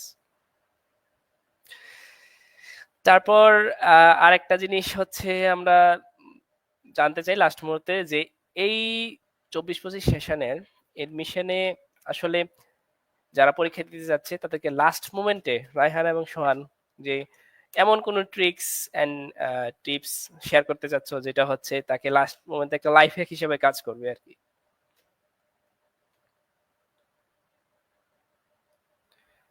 সোহান। শিহাব, আমার এখানে একটু টেকনিক্যাল প্রবলেম ছিল, তো আমি প্রশ্নটা শুনিনি। ওকে, এই লাস্ট মুহূর্তে আমি জানতে চাচ্ছি আসলে 24-25 সেশনের জন্য যে এমন কোন টিপস এন্ড ট্রিক্স আছে কিনা যে লাইফ হ্যাক হিসেবে কাজ করবে আর কি তার এডমিশন জার্নিতে। বুঝি নাই, প্রশ্নটা বুঝি নাই। বলছি যে 2024-25 সেশনে যারা পরীক্ষা দিতেছে এবার, হ্যাঁ হ্যাঁ, তাদের জন্য এমন কোন লাইফ হ্যাক আছে কিনা যেটা দিয়ে সে এডমিশনটা ওভারকাম করে আমাদের ক্যাম্পাসে চলে আসবে। এগুলো তো আমরা প্রথম থেকেই আলোচনা করেই আসছি, গাইডলাইন কিভাবে হবে, শেষের প্রস্তুতি বিষয়ে বলছি। ওইগুলাই মূলত লাইফ যদি কিছু থাকে, কারণ এটা তো খুব একটা মানে অলৌকিক কিছু না যে একটা পন্থা অবলম্বন করলে জামালপুর টেক্সটাইলে আসা যাবে না। মোটামুটি সবাইকে একটা স্ট্যান্ডার্ডেশন ফলো করেই ভর্তি পরীক্ষার মাধ্যমে আসবে। তো যাদের চয়েস লিস্ট জামালপুর টেক্সটাইল নিয়ে থাকবে তারা এখানেই আসবে। কারণ ক্যাম্পাসগুলো তো সিলেকশন চয়েসের উপর ভিত্তি করে দেওয়া হয়, এর ব্যতিক্রম কোনো কিছু হয় না। যারা ঢাকা বিভাগ ময়মনসিংহ বিভাগে আছেন তারা এই চয়েস লিস্টে যখন রাখবেন তখন তারা এখানে পড়ার সুযোগ পাবে। মূলত তো চান্সটাই মুখ্য, ক্যাম্পাসগুলো তো আসলে পরবর্তীতে। ক্যাম্পাস চাইলে এক্সচেঞ্জও করা যায়, মাইগ্রেশনের যে ব্যাপারটা, চান্সটাই মুখ্য, বাকিগুলো তো পরবর্তী ইস্যু। আচ্ছা আচ্ছা আচ্ছা। এইটুকুই রায়হান, শিহাব। থ্যাংক ইউ সোহান। জি, আসলে মানে ছোট করে বলতে গেলে এখানে চান্স পাওয়াটা আহামরি তেমন একটা কঠিন কিছু না। কেউ যদি ইতিপূর্বে পরীক্ষাগুলো মানে ভালোভাবে দিয়ে থাকে, হয়তো হয়, আর না হওয়ার কারণে আমাদের এখানে আসতেছে। তবে একটা কথা বলার ছিল যে এখানে পরীক্ষা দেওয়ার আগে অনেকে আত্মবিশ্বাস হারাই ফেলে যে আমি কি শেষ মুহূর্তে পারবো কি পারবো না। কিন্তু মানে সমস্যা নাই, আমাদের এই ট্যাগ গুলোতে সেকেন্ড টাইম ব্যবস্থা আছে। কেউ যদি ফার্স্ট টাইম না আসে তাহলে সেকেন্ড টাইম, আর যদি কেউ সেকেন্ড টাইম হয়ে থাকে তারপর আমি মানে বলবো যে সমস্যা নাই, বেস্ট অফ লাক। কারণ সর্বোচ্চ চেষ্টা করো, বাকিটা আল্লাহ পাকের উপর ছাইড়া দাও, ইনশাল্লাহ ভালো কিছু আসবো। কারণ আসলে যদি মানে ভাগ্যের উপর নির্ভর মানে না হয় তাহলে তো আর সবকিছু তো আর পরিশ্রম দিয়ে সম্ভব না। সেই অনুযায়ী আসলে বলা চলে লাস্টের দিকে আসা বেশি বেশি এক্সাম প্লাস প্রিভিয়াস এর কোশ্চেন গুলো সলভ করতে পারলে এখানে চান্স পাওয়ার ক্ষেত্রে খুবই ভালো একটা ইফেক্ট ফেলতে পারে। কারণ এখান থেকে কোশ্চেন যেহেতু রিপিট আসে বেশি, তাই বিগত সালের কোশ্চেন গুলো বেশি বেশি অ্যানালাইসিস প্লাস হয়তো মানে বাড়িতে বসে পরীক্ষা দেওয়ার চেয়ে বেশি একটা বেটার হবে যদি কোনো একটা অনলাইন প্ল্যাটফর্মে ভর্তি পরীক্ষা বিষয় যে প্রশ্ন প্যাটার্ন ওই অনুযায়ী যদি কোনো একটা পরীক্ষার ব্যবস্থা থাকে, যেহেতু আছে আমাদের ট্যাগ এক্সপিরিয়েন্স, এর মধ্যে পরীক্ষা দিতে পারে তাহলে নিজের মানে মেধা যাচাই করার জন্য যে আমার পজিশনটা কোন জায়গায় আছে। পরীক্ষা দেওয়ার পাশাপাশি নিজে যে আমার কোথায় কোথায় ভুল হচ্ছে, আমার এই ভুলগুলা মানে কি জন্য হচ্ছে, মানে এখানে যদি মানে ক্যালকুলেটর এলাও না, সেজন্য হাতে হাতে ক্যালকুলেশন করার যে মানে স্পিডটা, যে আমি কত দ্রুত সময়ে এটা করতে পারতেছি, কত টাইম লাগতেছে, আমি ফিজিক্স আনসার করতে আমার কতটুকু সময় লাগতেছে, ম্যাথে আমার কতটুকু সময় লাগতেছে। যেহেতু ম্যাথ 30টা কোশ্চেন, আমি ম্যাথ কখন দিব, মানে প্রথম দিলে কি আমার জন্য সুবিধা হয় কিনা, বা আমি যদি ম্যাথ দিয়ে শুরু করি আমি কি আটকে গেলে আমার পরবর্তীতে অন্যগুলা আনসার করতে সুবিধা কি। মানে এইগুলা অল ওভার মানে প্রত্যেকদিন পরীক্ষা দেওয়ার ক্ষেত্রে এটা একটা ভালো একটা ইফেক্ট কাজে দেয় আর কি। সে অনুযায়ী বেশি বেশি এক্সাম প্লাস প্রিভিয়াস এর কোশ্চেন সলভ, আর নিজের উপর ভরসা রাখা লাগবে, আল্লাহর উপর ভরসা রাখা, নিজের উপর মানে কনফিডেন্স যে ইনশাল্লাহ না আমি পারবো। এই নয়, আর কিছু লাগবে না। ওকে, শেষ করতে আগে যেগুলো করছে থ্যাংক ইউ, এগুলো। Thank you. আচ্ছা, আরেকটা হচ্ছে কি, এইখানে যেহেতু কেউ পরীক্ষা দিতে আসতেছে, অবশ্যই তার ইঞ্জিনিয়ারিং লাইনে যদি কেউ পরীক্ষা দিতে চায়, অবশ্যই তার বেসিক তো কিছু না কিছু আসে, তাই না? হ্যাঁ প্রত্যেকটা হ্যাঁ সাবজেক্টে কিছু না কিছু বেসিক আছে। আমি যদি কেউ যদি লাস্ট মোমেন্টেও সার্ভাইভ করার ট্রাই করে যে না আমি আরেকটু সার্ভাইভ করতে চাই, ভাই লাস্ট নাইটেও হইলেও সে যেত 6 থেকে 7টা প্রিভিয়াস ইয়ারের কোশ্চেন সলভ করে, তাই না? হ্যাঁ ভাই, অবশ্যই। একদম, একদম কেউ যদি বলে যে না আমি লাস্ট মুহূর্তে লাস্ট নাইটে এসে ফাইট করব, তাহলেও কিন্তু তাকে, সে যদি 6 থেকে 7টা ইয়ারের কোশ্চেন সলভ করে, তাও সে তার ওভারঅল বেসিক এবং তার সে প্রিভিয়াস ইয়ারের কোশ্চেন থেকে কিন্তু সে সার্ভাইভ করে উঠতে পারবে। সো ওভারঅল আজকে সেমিনারে এগুলো হচ্ছে আলোচ্য বিষয়গুলো ছিল, যেগুলো সবচেয়ে বেশি কোশ্চেন ওঠে। আমরা কিভাবে প্রস্তুতি নিব, তারপর কিভাবে কোন ডিপার্টমেন্টে চয়েস করা উচিত, এগুলো নিয়ে আমরা পরবর্তীতে আরো হচ্ছে সেমিনার করব এই পেজ থেকে। এবং কেউ যদি প্রপার গাইডলাইন যেতে চাও, অবশ্যই টেক্সটাইল এক্সপিরিয়েন্স গ্রুপ এই আমাদের ফেসবুক পেজ এবং গ্রুপে হচ্ছে পোস্ট কিংবা হচ্ছে মেসেজ করতে পারো। এবং বিগত আগামী যে সেমিনারগুলো আসবে সেগুলোতে হচ্ছে আমাদের কিনোট স্পিকার বা যারা থাকবে গেস্ট তাদের সাথে হচ্ছে কথা বলতে পারো এই পেজের মাধ্যমে। লাস্টলি আমরা আবারও বলবো যে সবাইকে হচ্ছে জামালপুর টেক্সটাইল ইঞ্জিনিয়ারিং কলেজে আবারও স্বাগতম। যে একটা কমপ্লিট প্যাকেজ যদি পাইতে চাও, অবশ্যই জামালপুর টেক্সটাইল ইঞ্জিনিয়ারিং আসতেই হবে তোমাদেরকে, তাই না? জি তো ভাই, ধন্যবাদ অবশ্যই সবাইকে, ধন্যবাদ সবাইকে, প্রিপারেশন নিতে থাকো। এরই সাথে হচ্ছে অবশ্যই যে যার ধর্মীয় রিচুয়াল গুলো অবশ্যই করতে হবে। প্রত্যেকে তার ধর্মীয় রিচুয়াল গুলো করা উচিত এই এডমিশন টাইমে, এমনকি সবসময় করা উচিত। তার সাথে একটা ভালো প্রিপারেশন। সবাইকে আল্লাহ হাফেজ, থ্যাংক ইউ। ঠিক আছে, আল্লাহ হাফেজ, বিদায় নিলাম। Thank you.